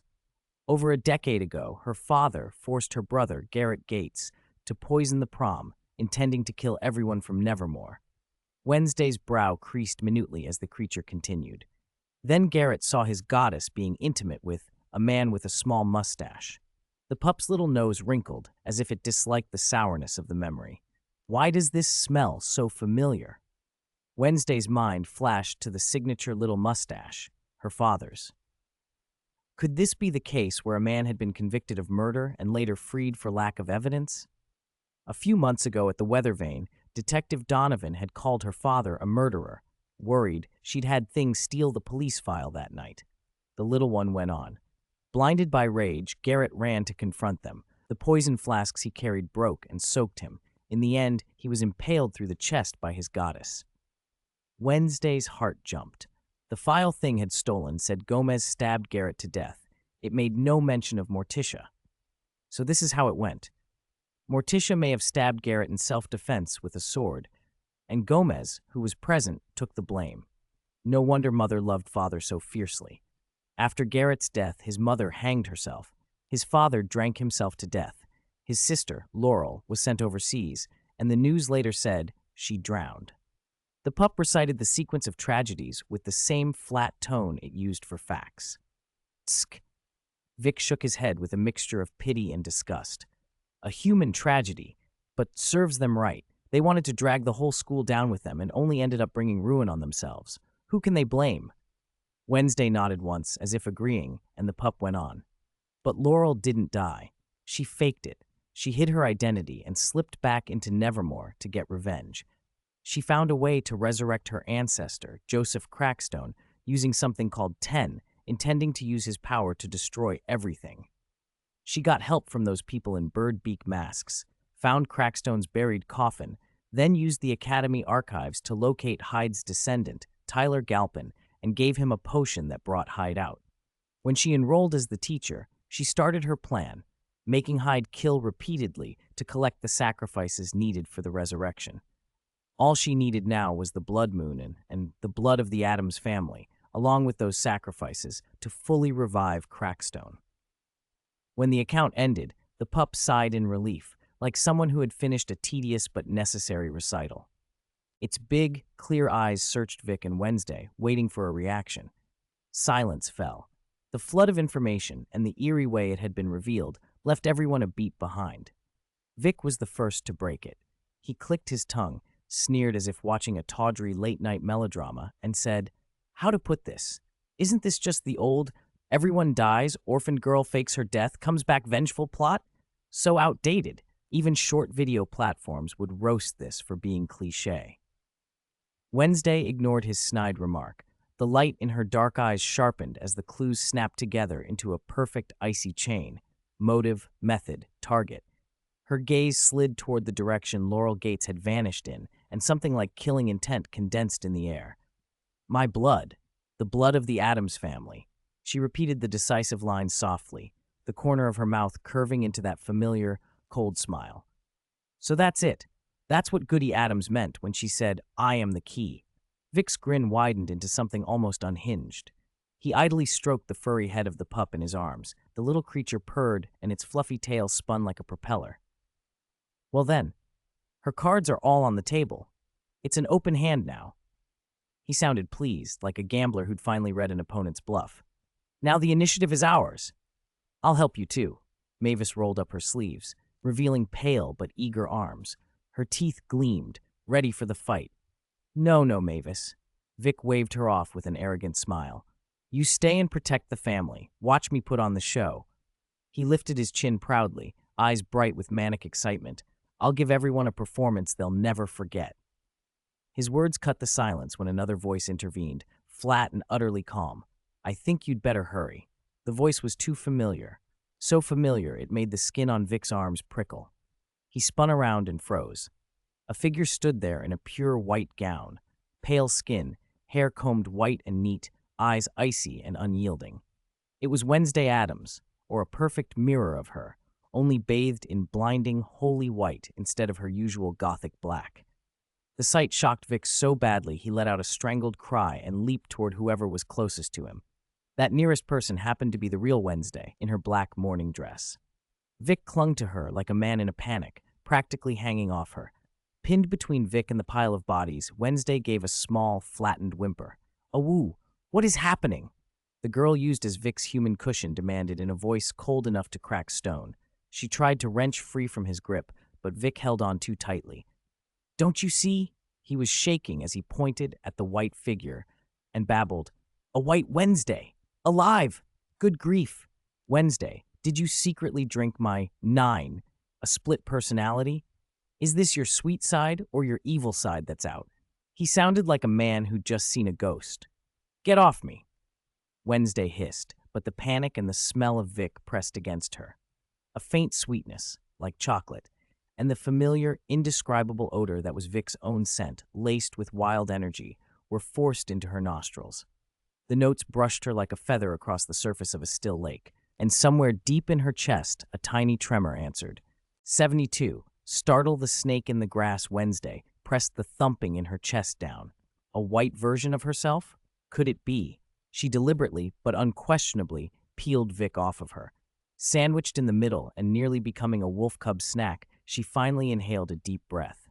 Now she could see the pale figure that had caused the commotion without obstruction. It really was her. Standing there, translucent and austere, was an ancestor, one of the earliest legendary psychics of the Addams family, Goody Addams. Her shocking white dress felt out of place in the Gothic gloom, but she radiated an unquestionable majesty. Goody Addams? Wednesday's voice was flat, more confirmation than question. Yes, it's me. The white apparition answered. Her voice was steady and oddly timeless, carrying the wear of centuries. You even gave your clone a name? Goody said without inflection. Vic's curiosity got the better of him. He reached out a tentative hand, as if to poke the white Wednesday and see what happened. Goody fixed him with a stare as cold and precise as a scalpel. Vic knew that look. It was Wednesday, amplified. If you don't want me to leave your hands wandering in the spirit world forever, Goody's voice was unchanging. Pull it back immediately. Vic snatched his hand away and reflexively hugged Wednesday again. Okay, confirmed. This white one is definitely the evil clone. He mumbled. Wednesday glanced at his arm around her. Her words are my intent, she said. She had no plans to act on them, at least not yet. This is very strange. Vic let go and studied the two Addamses, one black, one white, with bewilderment. Which one of you is good and which one is evil? Goody made an almost imperceptible, disdainful expression. I'm amazed you fell for such a flighty fellow. Wednesday remained expressionless. Sometimes even I am confused. Her eyes did not leave Vic. Wow, is she your twin sister? Mavis reached for Goody's shoulder with an excited giggle, and her hand passed straight through, meeting only a cold mist. Who are you three talking to? Enid demanded. She'd been watching Vic Wednesday and Mavis gesturing at empty air and finally couldn't hold back. Her face was open, puzzled, a little uneasy. Dennis, Johnny, and the others looked equally baffled. Wait, Vic turned. Can't you see her? White Wednesday is standing right here. Enid, Wednesday's classmates, and Johnny all shook their heads. The expression on each face said the same thing. What are you talking about? She is my ancestor, Goody Addams, Wednesday explained, like she was announcing the weather. But why can only the three of us see her? Why would an ancestor appear here? Goody's voice answered, not out loud, but ringing directly in the minds of Vic, Wednesday, and Mavis with an eerie clarity. Every psychic from a powerful Addams bloodline will have a personal spirit guide. Usually, only those whose mental strength has reached a certain level can perceive us. Her gaze flicked to Vic, assessing him for a beat before she chose her phrasing. Or individuals with exceptionally active minds and unusual frequencies. She swallowed a harsher adjective, something like lunatic, that would have been impolite to say of a descendant's boyfriend after 300 years. Her next thought came fast and urgent. That plague doctor leader is disguised as a student and hiding at Nevermore. Just now, when your boyfriend let your wolf cub sniff Laurel, Wednesday's status as a pureblood werewolf cub was recognized. What? The memory of 10 minutes earlier unfurled. Dim corridors at Nevermore, candlelight throwing dancing shadows. Laurel Gates had been walking briskly, her fake, concerned expression back in place but hollow, replaced by cold calculation. A student had stepped in front of her, blocking the way with casual poise. Is there something I can help you with, student? She had asked, putting on the mask. It's me. The student spoke with a detached, filtered inflection that made the hair on Laurel's neck rise. She recognized that voice. Change of plans. The student, Dr. 077 in disguise, said, Go to the Crackstone Crypt immediately and resurrect Creston ahead of schedule. Ahead of schedule. Laurel's smile froze. It isn't the blood moon yet. The ritual won't work. The energy won't be enough. Dr. 07's eyes, seen briefly beneath the disguise, were cruelly amused. He tossed out a bombshell in the same flat tone. That werewolf cub you just held is a pure-blood werewolf. You idiot. Laurel's pupils constricted, her color drained. Her nose can smell every filthy thing you've done since childhood, even the color of the underwear you're wearing today. There was no emotional cadence in Dr. 077's voice, but the humiliation in his words cut deeper than any taunt. He regarded Laurel's panic like an experiment that had finally reached a dead end. He threw a palm-sized, precision-engineered metal device and a small vial of blood at her feet. This will simulate the blood moon's radiance, enough to power the ritual. I designed it to be idiot-proof. He made no attempt to veil his contempt. The Addams blood sample has been prepared for you. It's astonishing you didn't secure such a vital reagent yourself. As for me, Dr. 77 began. Then the shadows along the corridor stirred. A phalanx of students in Nevermore uniforms stepped out, perfectly synchronized, faces blank, eyes hollow and artificial. Their voices overlapped in an uncanny, synchronized chorus. We'll hold them off for a while. Goody's words finally completed their warning in Wednesday's mind. The snake had been startled.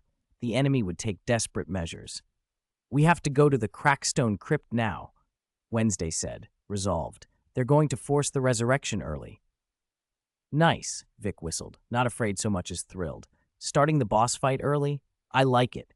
Dungeon speedrun begins. Then let's move, Wednesday said, and started to sprint toward the crypt. A student barreled up to her, breathless, sweat on his brow. Wednesday, Principal Larissa wants you in her office. Your parents are waiting. Come with me quickly. She's getting impatient. He'd only taken a few steps closer before a black blade flashed. It cut through the student's neck with a clean, cold glint, severing head from body. The head arced through the air as sparks showered from the wound and exposed wires crackled. How did you find out?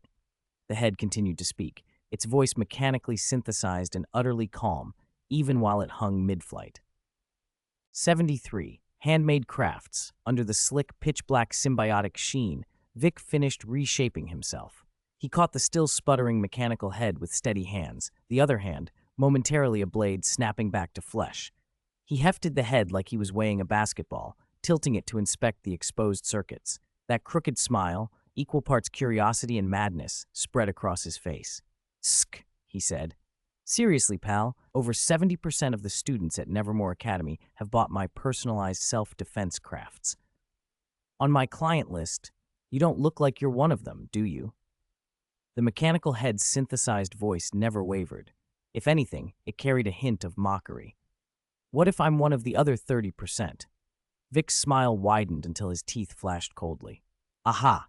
That's exactly the problem. I might forget a name here or there, mix up faces for anyone who's bought my crafts. But for those who haven't. His grin snapped into something sharp and oppressive. I keep a very clear ledger in my head. Unfortunately, you, or rather this skin of yours, aren't on my 30% clean list. Lying isn't what good boys do. Then how about a deal? The head said, adopting a faintly negotiable tone that almost mimicked human pleading. Stop blocking that idiot in the crypt. Let me finish my observation and recording. In return, when I come for you later, I will be as gentle as possible. C-136, C-137. Snap. Vic's fingers closed like a vice. The black symbiotic strength crushed cold metal into scrap. The head folded in on itself, sparks fizzing out like dying fireflies. Looks like our negotiations have broken down, Vic said. Oh well, the resurrection ceremony's probably already started over there anyway. Can't stop that now. Moving on. Shadows around the square resolved into shapes. A dozen figures slipped silently from the dark, faces hollow, their movements unnervingly synchronized. Fingers warped into dark gun muzzles, elbows split open to reveal cold blades, joints disgorged pistons and ports. They were humanoid arsenals on two legs. The lead puppet cocked its head. Its voice came out flat and mechanical. As you expected earlier, I've loaded these bodies with some slapstick performance modules. Does the current visual effect suit your aesthetic? Vic's smile froze. He flinched, half raising a hand as if to slap his own mouth.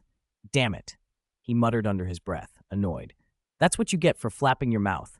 That's what you get for bad suggestions. Happy now? On the square, parents who had come for Parents' Day watched in helpless horror as the students emerging from the shadows twisted open, unveiling metal skeletons and lethal weaponry. Before anyone could scream, "Enemy attack!" someone shouted, weirdly breathless with excitement. In the next heartbeat, the scene turned the parents' confusion to stupefaction. The polished, book-obsessed elite students who usually clutched advanced potions and ancient rune analysis reached behind their waists or into their coats in perfect unison. Click, click. The crisp sound of guns being cocked snapped through the air. Handguns, various makes, customized down to their grips, were held with professional confidence. Fire. Bang, bang, bang. The serene atmosphere of Parents' Day shattered under a storm of gunfire. Bullets rained on the mechanical puppets. What made the onlookers' skin crawl even more was how precise every shot was. A handful of Da Vinci students swiped patterns through the air, their gestures feeding ballistic correction data into shooters' optics. Not a shot missed. Every round punched into joint housings, optical sensors, energy cores, clustered sparks and showers of incandescent wiring where impacts detonated. A father in an Italian suit reflexively tried to pull his son to safety and found he couldn't move him. The boy, gold-rimmed glasses, usually buried in ancient Babylonian studies, was on one knee, hands steady as a rock, running textbook rapid fire on a puppet's head sensor. A mother in a Chanel suit watched her tea party-loving daughter swap magazines with a deft flick, roll behind a statue, and keep firing. This wasn't a boarding school. This looked like a special forces academy. A terrorist crash course, even. Dr. 077, watching through the shared vision of 13, almost had the data stream glitch from overload. The students' tactical formations, crossfires covering echelons, were terrifyingly professional. These were students. A collective stare shifted toward the highest official on the plaza, Principal Larissa Weems. She had shed her elegant jacket, standing in a white shirt and tactical skirt, pearl-white handguns with gold trim in both hands. She fired alternately with precise, furious efficiency, blowing puppets apart as they lunged. One hand never idled. She ripped grenades from pouches, bit pins off with her teeth, and tossed them into clusters of enemies. Boom. The shockwaves ruffled her hair, but her cold gaze never softened. It was pure, towering rage. Trouble at the Harvest Festival, trouble at the dance, and now Parents' Day. Did these intruders think Nevermore was a public toilet? Did they expect to come and go whenever? Then let them fight. Let it be to the death. Parents watched, wide-eyed, as their school's leader moved like a commander on a battlefield. One thought threaded through their minds. If the beam at the top is crooked, everything below will be too. So this was the source. Quick, money. A student who'd emptied his magazine patted his pockets frantically, plunged his hand into his father's inner suit pocket, and pulled out a crocodile skin wallet. He brandished a thick wad of cash. Vic, same as usual, 2 more cases of 9mm parabellum, make them anti-magic enchanted, and toss in some offensive grenades. Got it. Grand opening sale. Parents' Day special. Vic's voice answered cheerfully as he appeared pushing a cart that hadn't been there a second before. It was piled with golden ammo boxes and canisters of grenades. Like a battlefield peddler, he dodged stray rounds while whipping cases of ammunition to the students. He even had a card reader ready. Half-price ammunition today. Buy 10 cases and get 1 case of Sweetheart grenades free. We accept cash, card, and collateral. New customers topping up over 100,000 get a custom holster. Miss Chiang and Mr. Eli turned to their daughter Enid, the one who usually posed for photos, begged for chocolate, and giggled through tea parties. She was crouched behind an overturned dessert table, both hands locked on a bright pink desert eagle, firing rapid bursts at a charging puppet. The recoil beat at her wrists. Her eyes glinted like a child who'd found the perfect amusement. Hit its joints! Yes, right there, she muttered. Catching her parents' stunned stare, Enid gave a sheepish, proud smile. Heh, Vic made them all by hand, every single part polished, purely handmade crafts, no lie. Miss Chiang and Mr. Eli stared at the pink pistol in their daughter's hands. Clearly a firearm, stubbornly marketed as a handicraft. Then at the principal mowing down puppet swarms, the students who fought like pros, and the arms dealer boyfriend cheerfully hawking ammo. They exchanged a look that said everything. Mr. Eli quietly pulled out his checkbook. Miss Chiang's mind was already considering practicalities. Maybe the family chef, who made excellent desserts, should be replaced by a retired Special Forces operative. If Nevermore ran like this beneath the surface, perhaps their daughter needed different extracurriculars. Nevermore Academy, they both thought, certainly lived up to its reputation.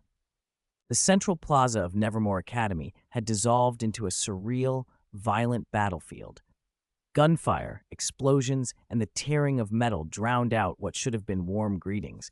The air was thick with the acrid tang of gunpowder and engine oil. Wednesday watched as classmates who normally preferred books and tea parties executed surprisingly professional tactical maneuvers, providing covering fire, taking precise shots, turning one mechanical man after another into smoking scrap. She glanced at Vic beside her, encased in the black symbiote, her voice still cold but laced with a new understanding. "Vic, this is your handiwork." "Of course, Wednesday." Vic's voice came through the symbiote, brimming with unabashed pride. "Did you think my personalized self-defense art pieces were the extent of my business? No, that would waste my talents." He flicked a black tentacle that neatly bisected a mech attempting to flank them, movement as casual and clean as disassembling a toy. Gun permits indistinguishable from the real thing, full sets of firearm maintenance tools and supplies, after-school tutoring from basic marksmanship to advanced tactical formations, even real-world crisis management. A one-stop service, thoughtful and thorough. Vic gestured toward the battlefield as if presenting his finest product, a pitched fight shaped and amplified by his hand, students trained to a level well beyond their years. Wednesday's dark eyes reflected the stuttering electrical sparks and flashes of explosions. She gave a slight, approving nod, the highest praise she was likely to offer. Not bad. A black tendril shot out like a venomous snake, piercing the chest of another Terminator, attempting to flank them, then yanking it violently toward Vic. He peered into the torn metal shell, inspected the crude wiring and cheap components, and clicked his tongue. "Terrible quality," he said with disdain. "Processing slower than a snail, armor softer than cheese, nowhere near the unit I ran into earlier. Sloppy workmanship, cutting corners." Dr. 077, speaking through a nearby mech, replied in an even, blunt voice that verged on exasperation. "Your perception is sharp, correct. You're looking at defective products mass-produced to siphon funds and pass inspections. Perfect for repurposing. By helping me destroy them, you've given me reason to request better funding." "Wow," Vic said, delighted. "You make money way too easily. Getting something for nothing." Wednesday reached out and grabbed Vic's arm, already looking toward the Crackstone crypt beneath the academy. "Enough chatter. We need to stop Laurel from resurrecting Crackstone." Vic gently patted the back of her hand, a signal to stay calm. He inhaled, and even through the gun smoke he registered a more subtle, nauseating odor. "No need, Wednesday," he said in a lower voice, definitive. "I think she's already succeeded. I can smell it, that scent, like something dug out of a damp coffin after centuries." At that moment, another Dr. 077 mech, surprisingly intact and almost leisurely, ambled up, holding a steaming cup of coffee. It settled on a bench riddled with bullet holes and mimed a sip. The synthesized voice carried a hint of satisfaction. "That foolish woman finally proved useful. She didn't waste the Blood Moon simulator I provided."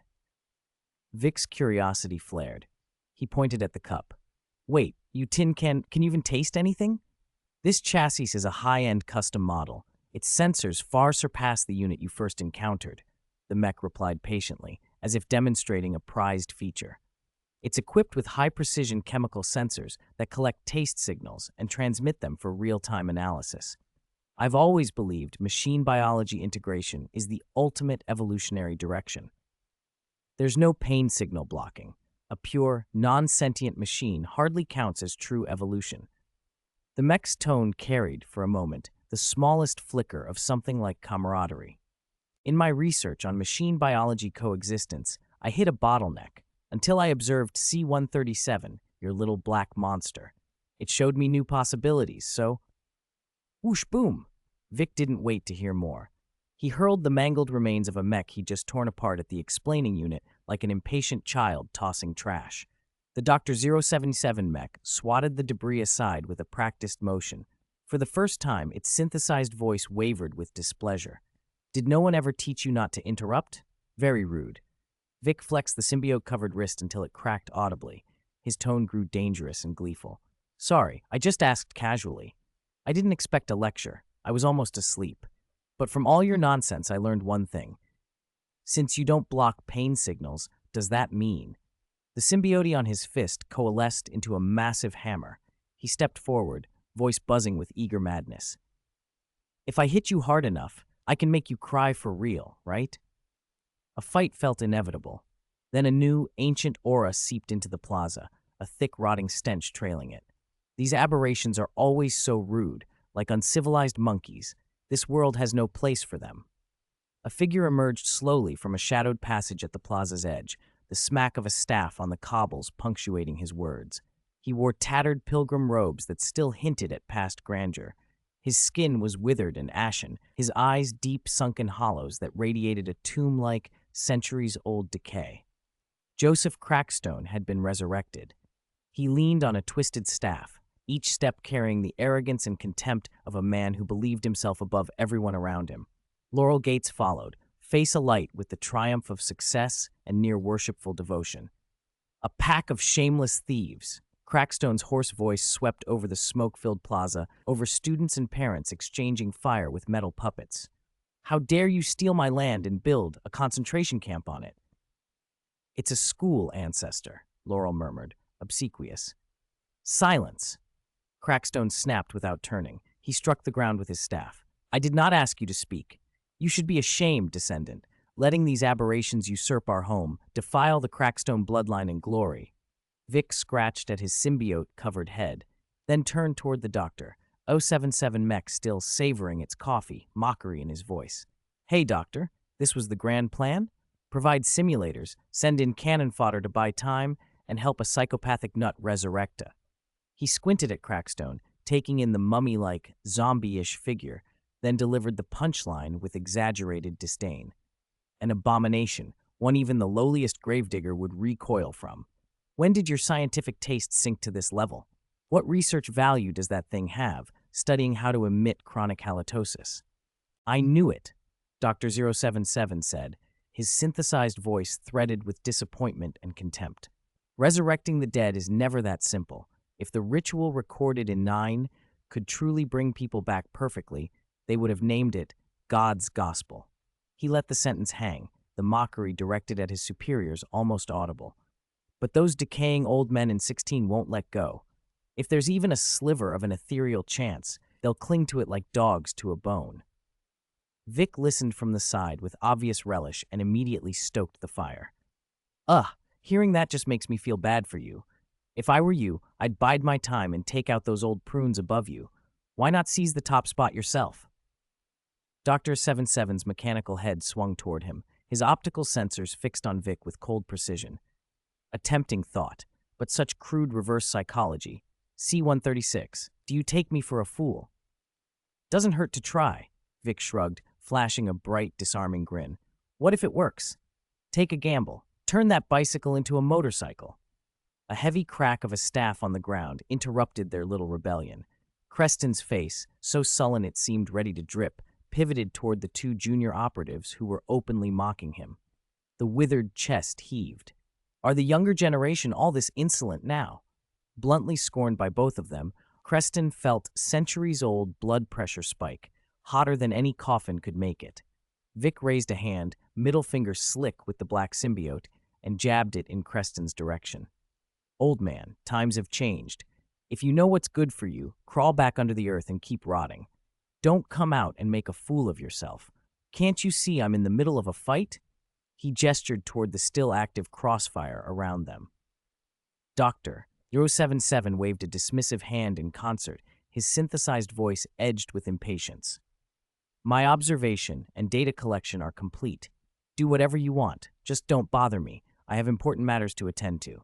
Their disdain was almost physical, like 2 buckets of freezing water poured over Creston's already chilled bones. You, people, you've gone too far. Creston's staff trembled in his grasp.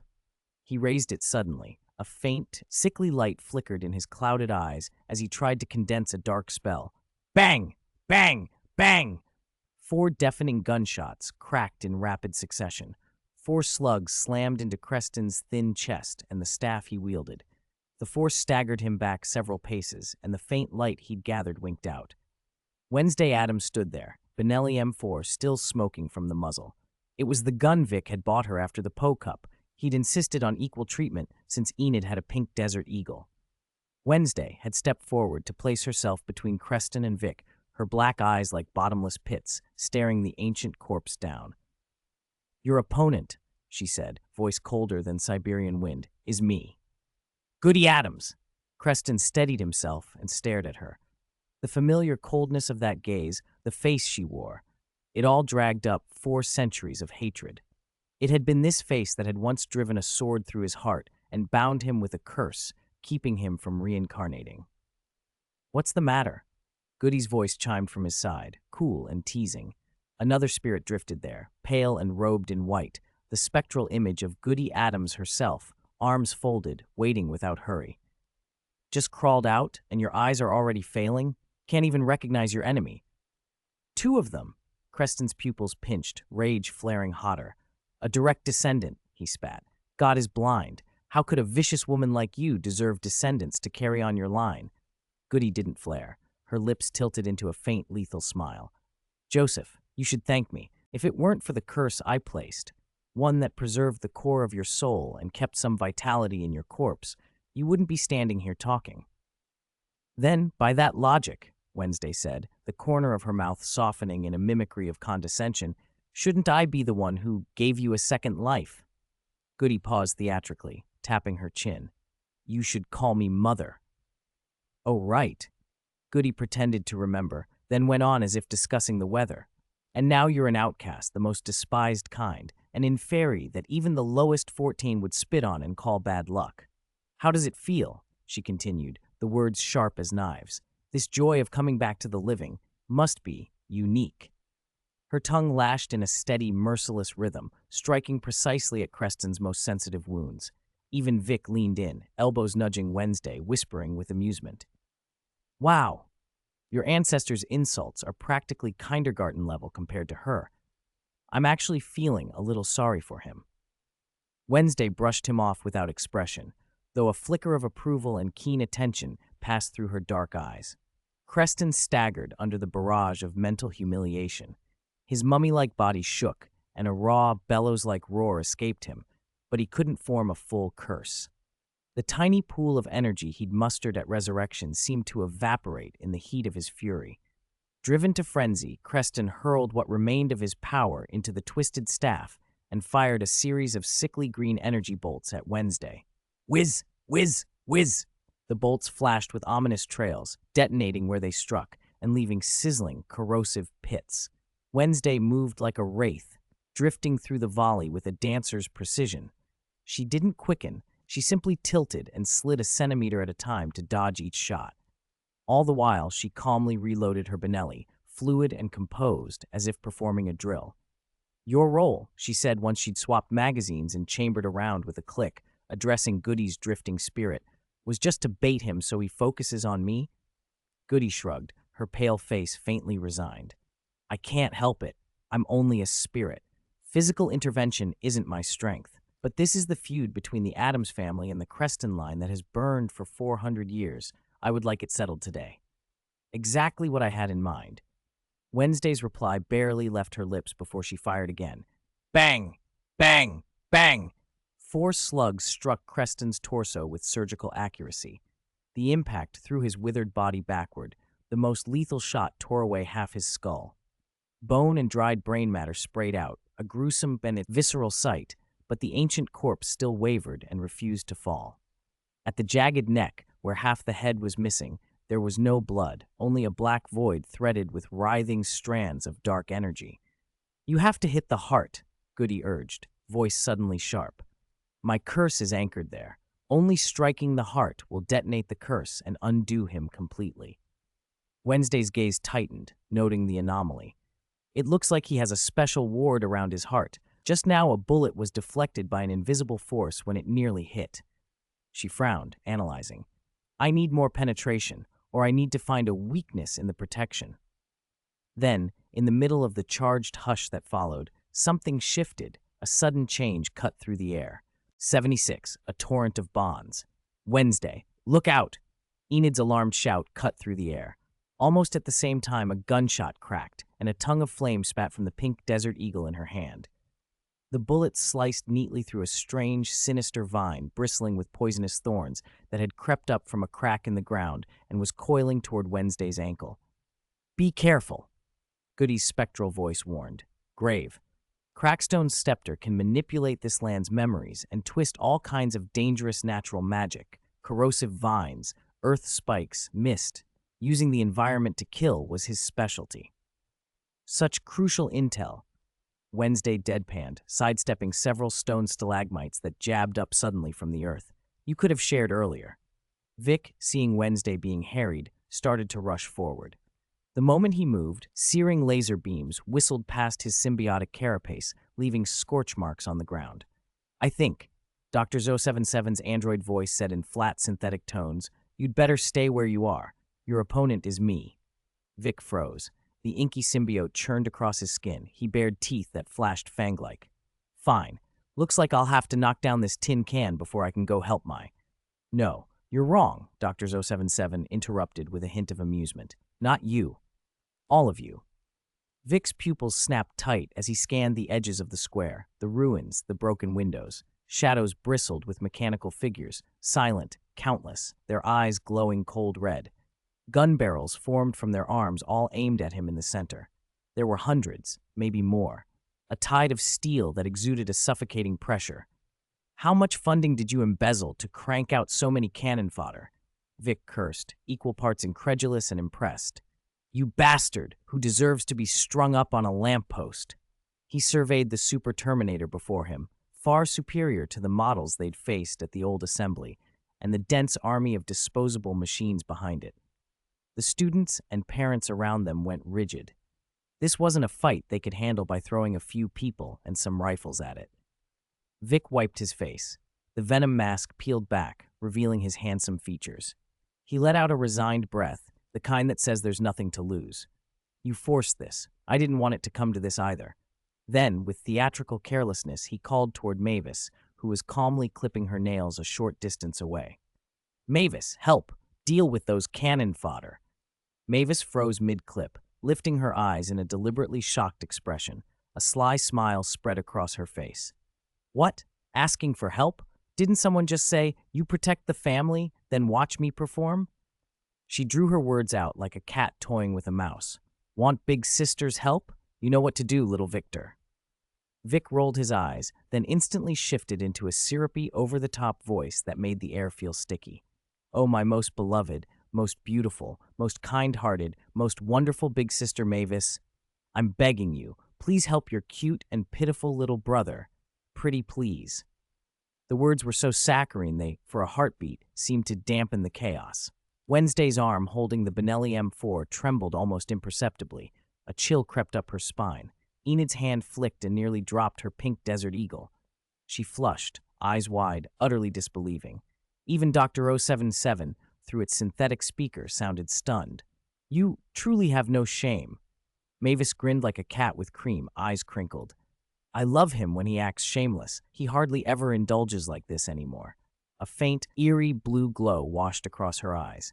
She gave a careless wave, and dozens of the distant mechanical soldiers were suddenly seized as if by an invisible giant hand.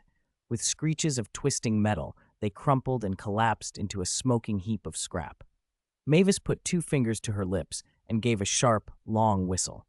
Seconds later, the ground itself seemed to tremble, a thunder like 1,000 hooves rolling in. Everyone turned as a black tide surged over the distant hills. A rushing mass of wolves, pups of varying sizes, their deep fur dark as midnight, eyes gleaming with wild light. Low, excited growls rolled from the pack as they thundered toward the battlefield. Holy crap, Vic muttered. You brought the Wayne's pups? You shouldn't have. Mavis's smile remained. For an instant, her expression went distant as she answered lightly. Mrs. Wayne's about to have a baby and needs rest. I'm just helping with the kids for a few days. She shouted to the onrushing pack, pointing toward the fallen robots. Children! Look! Uncle Victor brought moving, durable chew toys. The wolves' attention snapped to the mechanical corpses. Excited yips rose like a chorus. They poured over the robots in a black wave, chattering and barking as they tore into metal with teeth and claws. As they bounded past Vic, a dozen little voices piped up, Hello, Uncle Victor. Thank you, Uncle Victor, before they leaped into the wreckage. The scene dissolved into controlled chaos, the ripping of metal, the clatter of parts, the rasp of delighted gnawing. In under a minute, the hordes of cannon fodder machines that had made the square feel like a pressure cooker were submerged beneath the furry tide. The Super Terminator's red eyes flickered violently. For the first time, something like frustration crept into Dr. 77's voice. It stammered, then managed a single human-sounding expletive. Fuck. Vic bared his teeth in a triumphant grin, the symbiote gleaming cold. What's wrong? Your precise algorithms didn't foresee this? Dr. 077 regained its measured tone, though a thread of confusion remained. Their profiles are in the database. I cannot construct an effective model. I cannot comprehend why these creatures, unrelated by lineage, would travel all the way from Transylvania for an inefficient social event called Parents' Day, simply to see you. This does not conform to optimal resource allocation. Vic fell silent, eyes softened as he looked at the entity trapped in thin logic. For a moment, unguarded pity flashed across his face. So you calculated costs and benefits? Did you calculate why Mavis came? Why those pups would shred steel for me? You will never calculate it, he said, because what drives them is an emotion that doesn't exist in your database. That's the most pathetic thing about you. He swept his gaze across Mavis, Dennis, Wednesday Johnny, the pack of pups happily dismantling machines, Enid. I almost became as pathetic as you once. Luck, or family, saved me. It's these family members, bound not by blood, who kept me from turning into the ghost you are. 77. Symbiote Legion, a mere brat who's only lived a dozen years. Don't get cocky. Dr. 077's synthesized voice was cold and metallic. The optical sensors in his advanced mechanical body locked onto Vic with an air of condescending indifference. So you cleared out a few cannon fodder. The performance of this chassis is more than enough to crush you. No, no, no. Vic wagged a finger, his grin that unsettling mix of madness and malice spreading wider. This time you're wrong. Not you. You all. Personally, I prefer a good old-fashioned gang fight to a one-on-one duel. He said it as he actively dispelled the symbiote state. The black, viscous mass of venom receded, revealing Vic in his human form. He reached into the remaining residue and actually pulled a small pot of thick purple potion, the thing labeled 2, out from inside Venom's body. So your trump card is this pot of 2? Dr. 77's voice took on an almost mocking steadiness. What a pity. My database already contains all of its data. The moment you ordered crocodile tears and centipede feet through that buggy software, I accessed every relevant reference. A split between good and evil? To me, the difference between one target and 2 is tactical hair splitting. Oh? Vic raised an eyebrow. His smile widened until it became almost feral. So your database told you this is a standard, 2. It didn't warn you that this is the product of a brewing mishap? A brewing mishap? Dr. 077's mechanical head tilted almost imperceptibly. Are you saying you, of all people, managed to brew a failure out of a potion even a basic alchemy apprentice could follow? Vic's face hardened instantly. Fine then, he spat, the last trace of hesitation flaring into reckless, nothing-left-to-lose fury. I thought this stuff tasted like chocolate-flavored shit and needed guts to drink. Screw that. If it tastes like shit, so what? I'm drinking it. I'll beat the lubricant right out of you, you tin can. Without another word, Vic tipped the pot back and downed the thick purple brew in one gulp. He tossed the empty jar aside like trash, wiped the corner of his mouth, and his eyes lit with near-fanatical excitement. Come on, let's see what miracle overdosing on a failed potion triggers. Psst, psst. A strange electrical surge sound crawled through Vic's body. His outline flickered and warped like a poorly transmitted hologram. Then, impossibly, one figure became 2, 2 became 4, 4 became 8. 8 Vics stood in the same spot, identical down to the tilt of their heads and the mad curl of their smiles. They all shook their heads in perfect unison and sighed together, a synchronized sound of ecstatic pleasure. Oh, this feeling, absolutely mind-blowing. Venom, impatient no longer, let out a low growl. The black symbiote, like boiling tar, surged to enshroud the original Vic and completed the bond. Buddy, looks like you didn't drop the connection this time. Vic's voice spoke from within the symbiote, tinged with satisfaction. Its huge white eyes scanned the 7 identical hosts and urged, "The rest of you, don't just stand there. Introduce yourselves." The other 7 answered simultaneously as symbiote substances of differing colors and textures poured from each. We are. 7 voices, each with its own character, proclaimed their names. A symbiote that gleamed a soft pearly white bowed gracefully. Serum. A restless, dull gray-black form roared, "Riot!" A crimson, savage thing growled, "Carnage!" A deep purplish-black mist whispered, "Phage!" A dark yellow, sharply contoured symbiote shrieked, "Scream!" A cold, metallic, silver-gray presence, arrogant in posture, declared, "Scorn." The last, a dormant, deep blue-gray, spoke quietly, "Sleeper." The 8 Vicks, each bonded with a different symbiote, lined up like an envoy from the abyss. Their appearances varied, but the same manic origin pulsed through them. They glared at the lone mechanical body in the arena. Vic 1, Venom, cracked his neck with a sickening sound and flashed Dr. 077 an aggressive, ear-to-ear grin. "Need me to refresh your memory on the math of a gang fight?" Tsk. Dr. 077 reevaluated instantly. Real-time victory probability drops to 50%. His gaze snapped toward Wednesday and Enid, who were locked with Creston on the other side of the field. Prioritize eliminating or taking hostage the high-value auxiliary targets to swing the tide. He started to calculate. Vic didn't need to speak aloud. He seemed to read that thought and grinned with malicious amusement. In a flash, the deep purplish-black of Phage and the sharp dark yellow of Scream detached from their hosts and shot through the air like arrows, too fast for the eye. "Wednesday, Enid, don't resist," Vic shouted, that order carrying absolute confidence. A low, elegant whisper slid into Wednesday's mind, like fine silk against the ear. The voice had the polish of a cultured woman. "Greetings, Miss Addams. I am Phage. I admire the deep, pure darkness in your heart. I think we will get along splendidly." At the same moment, a cheerful, almost giggling voice filled Enid's head. "Hi, Enid. I'm Scream. Oh my gosh, the power sleeping in your bloodline is amazing. Fantastic. I'm ready to scream my lungs out." Phage's voice was cool and refined. "The ancient protection on Creston's heart is clearly not something your little toy here can easily break. Let me help you, Miss Addams. What weapon do you prefer?" "Ah, rapier. Elegant, lethal, perfect for you."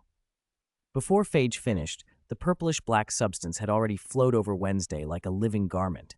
Instead of a mere coating, it tailored itself into a form-fitting suit of black-purple armor with Gothic filigree and armored folds, like a Valkyrie of Death stepping out of a ghostly battlefield, retaining zero-style aesthetics while adding immense majesty and power.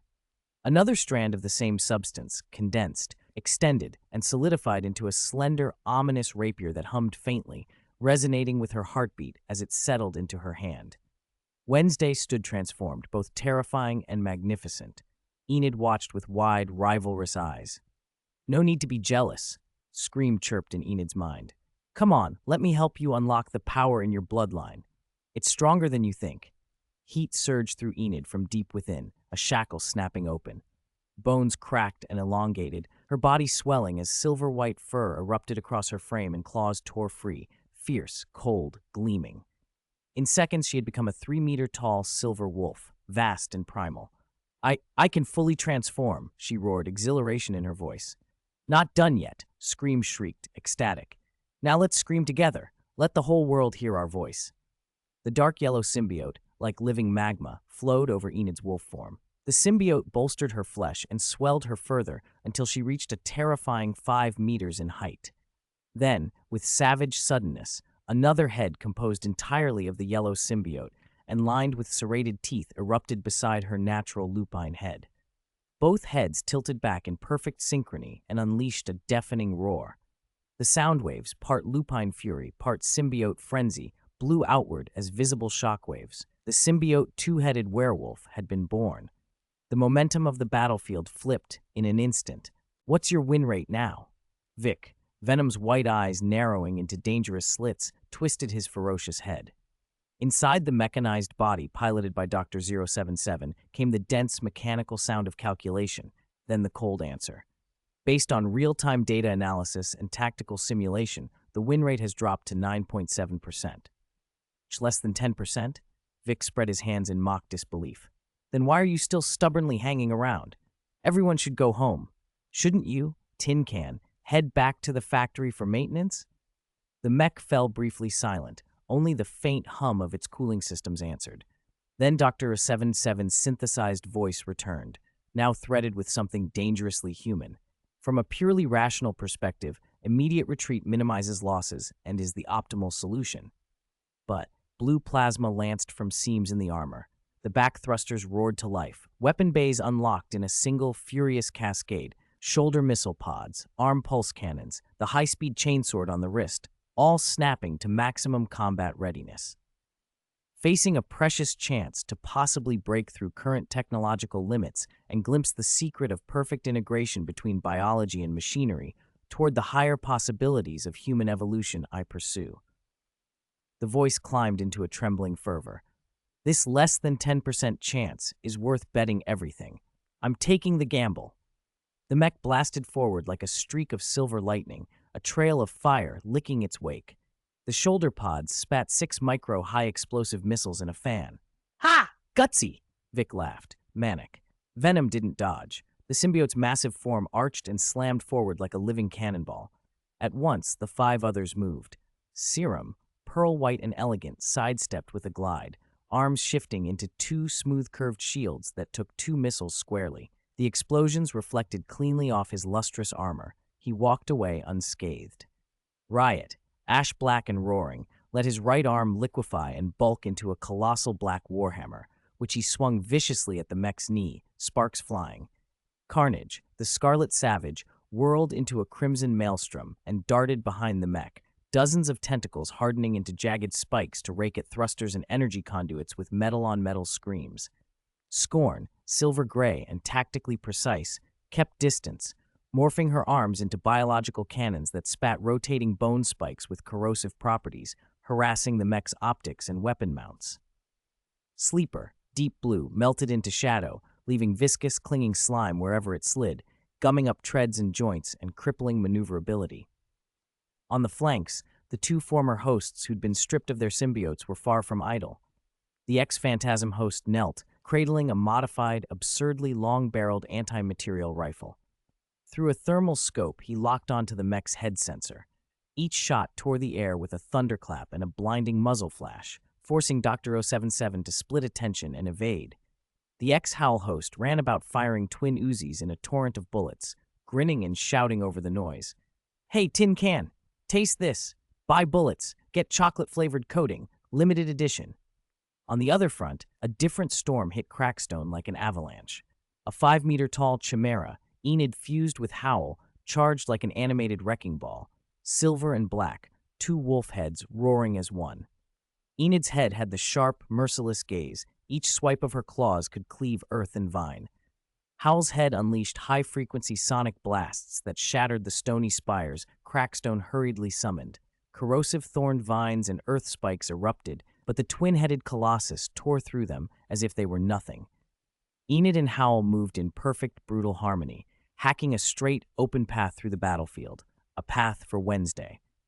Wednesday and Phantasm were the opposite of brute force, elegance incarnate. Phantasm's purple-black armor clung to her like a Gothic silhouette, the rapier it produced slender and cold.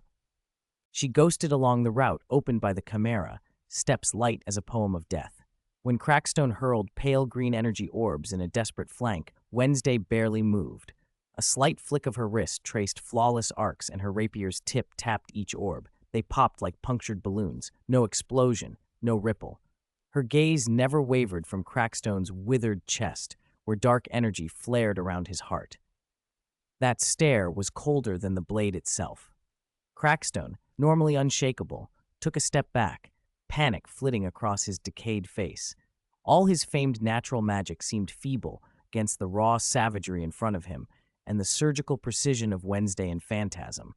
Under the violent cover of the twin-headed form, Wednesday closed the distance to under 10 meters with a few precise floating steps. Crackstone screamed, "You damnable freaks! Why won't you just die obediently?" He roared and shoved the last of his strength into the crooked staff. Dark green light splintered off it as he emptied his reserves, flinging corrosive vines, earth spikes, poison mist, acid orbs, everything. Overexertion shredded his already rotting flesh. Skin cracked and fell away like parched earth, black-purple rot shining beneath, the stench of tombs rising. Wednesday's eyes were an unruffled lake of calculation. Then, in the trait of phantasm, her body blurred, unspooled into a faint, almost imperceptible wisp of purple-black smoke, and dissolved into the air as if she'd never been there. Crackstone's pupils shrank. All he could see was the twin-headed chimera still tearing through his last barriers. "Where is that Addams girl? Where did she hide?" he demanded, frantic, scanning every shadow. A cold dread poured over him. At that moment, Goody Adams' spirit floated into view, wholly white in the filthy battlefield, her dress a stark, unblemished contrast. Her voice, laced with pity and a quiet mockery, cut through the chaos like a verdict. "The outcome is already decided, Joseph Crackstone. 79, 8 times the taste of death." Creston's pupils narrowed sharply. Instinctively, he wanted to turn and protect his back, but it was too late. Behind him, the dissipated purple-black smoke reformed. Wednesday stepped out of the coalescing mist like something pulled from a nightmare, silent as death. The slender purple-black sword of nightmare matter in her hand flared and became a bolt of lethal lightning. Precise, merciless, and unhindered, it pierced the desiccated, rotting shell of his back and drove straight for the heart bound in layers of dark energy, pulsing with a faint ghostly light. Thud! The instant the sword tip touched the heart, it was as if an ancient switch had been flipped. The heart convulsed violently. The vicious curse Goody Adams had planted 400 years ago detonated in full. An indescribable dark energy burst from the heart, engulfing Creston's entire body like a supernova. "No!" he screamed, a shrill, distorted howl. From the pierced heart outward, his body turned to ash, disintegrating inch by inch like burning paper, scattering into the air. In seconds, the vengeful corpse that had harbored hatred for 4 centuries vanished completely, leaving behind only a faint, twisted remnant of a spirit. I been defeated by the Addams once again?" Creston's spirit flickered weakly. He did not look at Wednesday, who had struck the blow. He stared fixedly at the instigator hovering in the air, Goody Adams, his eyes burning with 4 centuries of hatred and obsession. "I will be back. Our grudge will not cease." "No." Wednesday's voice cut him off like final judgment, icy and absolute. "You will not be coming back." She released the sword hilt. The purple-black blade instantly liquefied, reverting to writhing nightmare symbiote matter. The mist-like substance, as if alive, spread rapidly and coiled tightly around the remnant of Creston's spirit that was trying to flee. "You will become nourishment for the nightmare," Wednesday pronounced his fate. The nightmare's elegant, unsettling whisper slid straight into the deepest corners of Creston's consciousness like the sweetest poison. "Sink into the eternal cycle of nightmares, Joseph, without end." "No! No!" Creston's spirit uttered a final, terror-stricken shriek before being swallowed and absorbed by the purple-black mist, transformed into sustenance for the symbiote's psychic power. The 400-year grudge ended with the complete annihilation of his soul. The corner of the battlefield fell briefly silent. Only the 2-headed werewolf Enid had transformed slowly, lowered its heads, letting out a low, puzzled whine. Wednesday stood motionless as the nightmare's armor receded, revealing her pale, cold face. She looked up at Goody Adams's drifting spirit. Between them, without words, a quiet current of understanding and relief passed across time and space. The Addams family's oldest nightmare had ended here. "Oh, looks like my 6 has finished over there." Vic, inhabiting Venom, slammed his fist into Dr. 77's mechanical torso with a dull metallic clang. "So, why aren't you offline yet?" The fight had become a chaotic brawl. Venom charged head-on while Riot swung a massive black warhammer from the side. Carnage spun like a crimson tornado, its countless tendrils entangling and piercing. Scorn fired corrosive bone spikes from afar, and Sleeper laid down viscous, slow fields across the ground. Dr. 77's reinforced mechanical body bore dents and scratches, exposed wiring sparking here and there, but its core systems held. It stood like an unmoving steel giant, stubbornly rooted amid the colorful tide of symbiotes. This is one advantage of a mechanical body. Dr. 077's synthesized voice remained steady and inhumanly calm, unafraid of blunt force and tearing. "As long as the core processor and power furnace aren't fatally damaged, I retain combat capability." Hiss! A shoulder plate opened again. High-temperature flame projectors and high-frequency sonic generators activated simultaneously. A scorching wave of fire mixed with piercing sound swept toward the closing symbiotes. These had once been textbook weaknesses for symbiotes, but the effect this time was minimal. Venom merely waved a claw as if swatting away annoying insects. Riot withstood the sonic howl and brought his hammer down again. Carnage's tendrils tightened. "I say, are you still not giving up?" Riot roared, his warhammer smashing into Dr. 77's chest in a shower of sparks. "You still think these are our weaknesses?" Dozens of Carnage's crimson tendrils tightened like giant pythons, pinning the mechanical limbs and torso, restricting movement. "Hey, big guy, stop squirming!" Representing the sweet gift of love, chocolate. Serum muttered, trying to morph an arm into a probe to interface with the robot's ports, speaking in a tone close to poetic. Who would have thought that one mistaken ingredient in the potion could temporarily mask or even erase the weaknesses built into our genetic fragments? Love is truly remarkable. Scorn scoffed while attempting to jack in nearby. "What are you waxing lyrical about to a scrap heap that only understands zeros and ones? You expect it to grasp anything as abstract as love? Both of you, stop chatting," Venom bellowed as he tore at a mechanical arm with his claws. "Have you managed to hack in yet?" "No." Serum withdrew its probe and shook its head. "This body is shielded by a special outer energy field. My psychic waves and Scorn's can't penetrate it. It's like slamming into an invisible wall." A protective plate on Dr. 77's chest slid open. A small laser cannon charged and, with a hum, fired a blazing white beam that struck the unprepared Serum square in the chest. "Don't waste your effort." Dr. 77's synthesized voice was flat. "After being hacked last time, did you think I wouldn't upgrade my defenses?" "Ugh!" Serum cried out. Its pearl-white symbiote mass was blasted apart and scattered. Its form flickered and distorted like a failing old television before. With a soft poof, it dissipated entirely into the air. At almost the same instant, the remaining Vicks on the field, Venom, Riot, Carnage, Scorn, Sleeper, and the two unarmored Vicks providing fire support, seized up. A suppressed grunt escaped them in unison as pain streaked across their faces and their movements locked for a moment. Dr. 077's optical sensors tracked the reaction sharply. For the first time, a hint of realization crept into his synthesized voice. "Oh, I see. Although the potion split the body into 8 independent entities, your consciousness remains unified. You share sensations, and even share damage." The mechanical head turned toward the 7 Vicks who had just felt Serum's destruction. The tone was almost inquisitive, clinical, and cold. "So then, how does it feel to experience the taste of death 8 times over?" The Vicks did not answer. Dr. 077's almost probing question about the taste of eightfold death was met not with words but with a furious escalation, an even more frenzied, more hysterical assault. Venom's claws tore at gaps in the armor. Riot's warhammer drove in deeper dents. Carnage's crimson tendrils nearly wrenched the mechanical skeleton apart. Scorn's corrosive bone spikes targeted joint connections with surgical precision. Pain rolled through their 7 shared consciousnesses like a tide, but their attacks only grew more desperate, as if they meant to repay that pain tenfold, 100-fold. Fear? Death? Victor, wearing Venom, let out a hoarse, manic laugh, his voice muffled and warped by the symbiote. It carried something like lunacy. "I tasted death every day, every second, in that damned lab. You think I care about this?" He slashed a claw across a shoulder plate and ripped it free. Beneath, circuitry crackled. "Sorry," he sneered. Riot slammed the hammer into the chest of the mechanical body again, sparks spraying. "The taste of death now is bland to me. All thanks to you." Dr. 077's synthetic voice stayed cold, threaded with a faint electronic static, as if the system were under strain.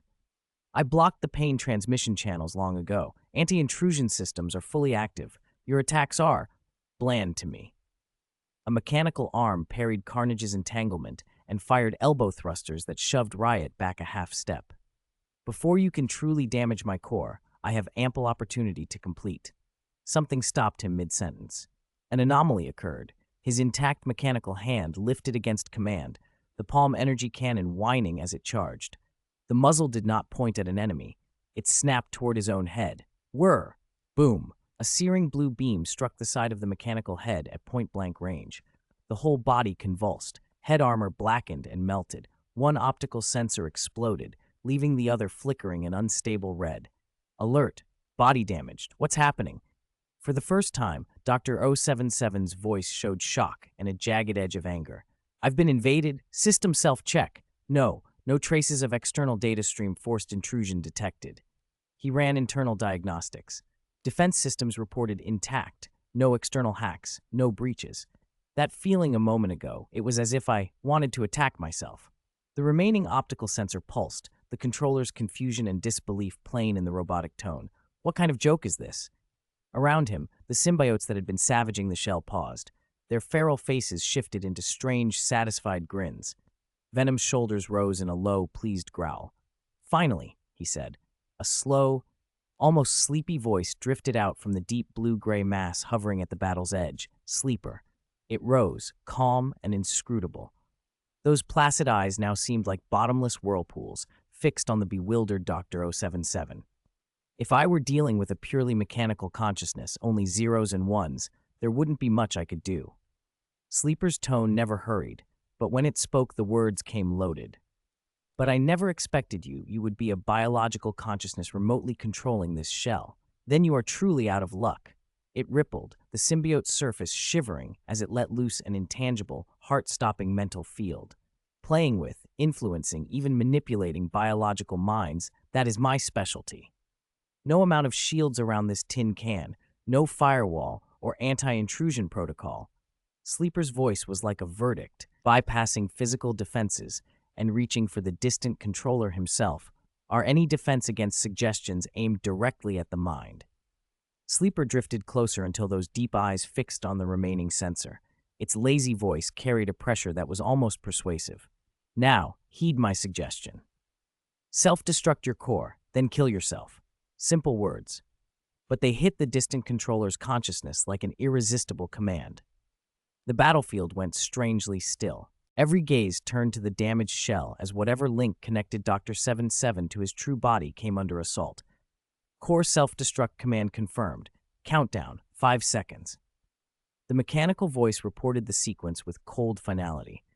And yet when the irreversible destruction sequence engaged, Dr. 77's shocked electronic tone shifted into something else, an oddly calm acceptance, even a trace of relief.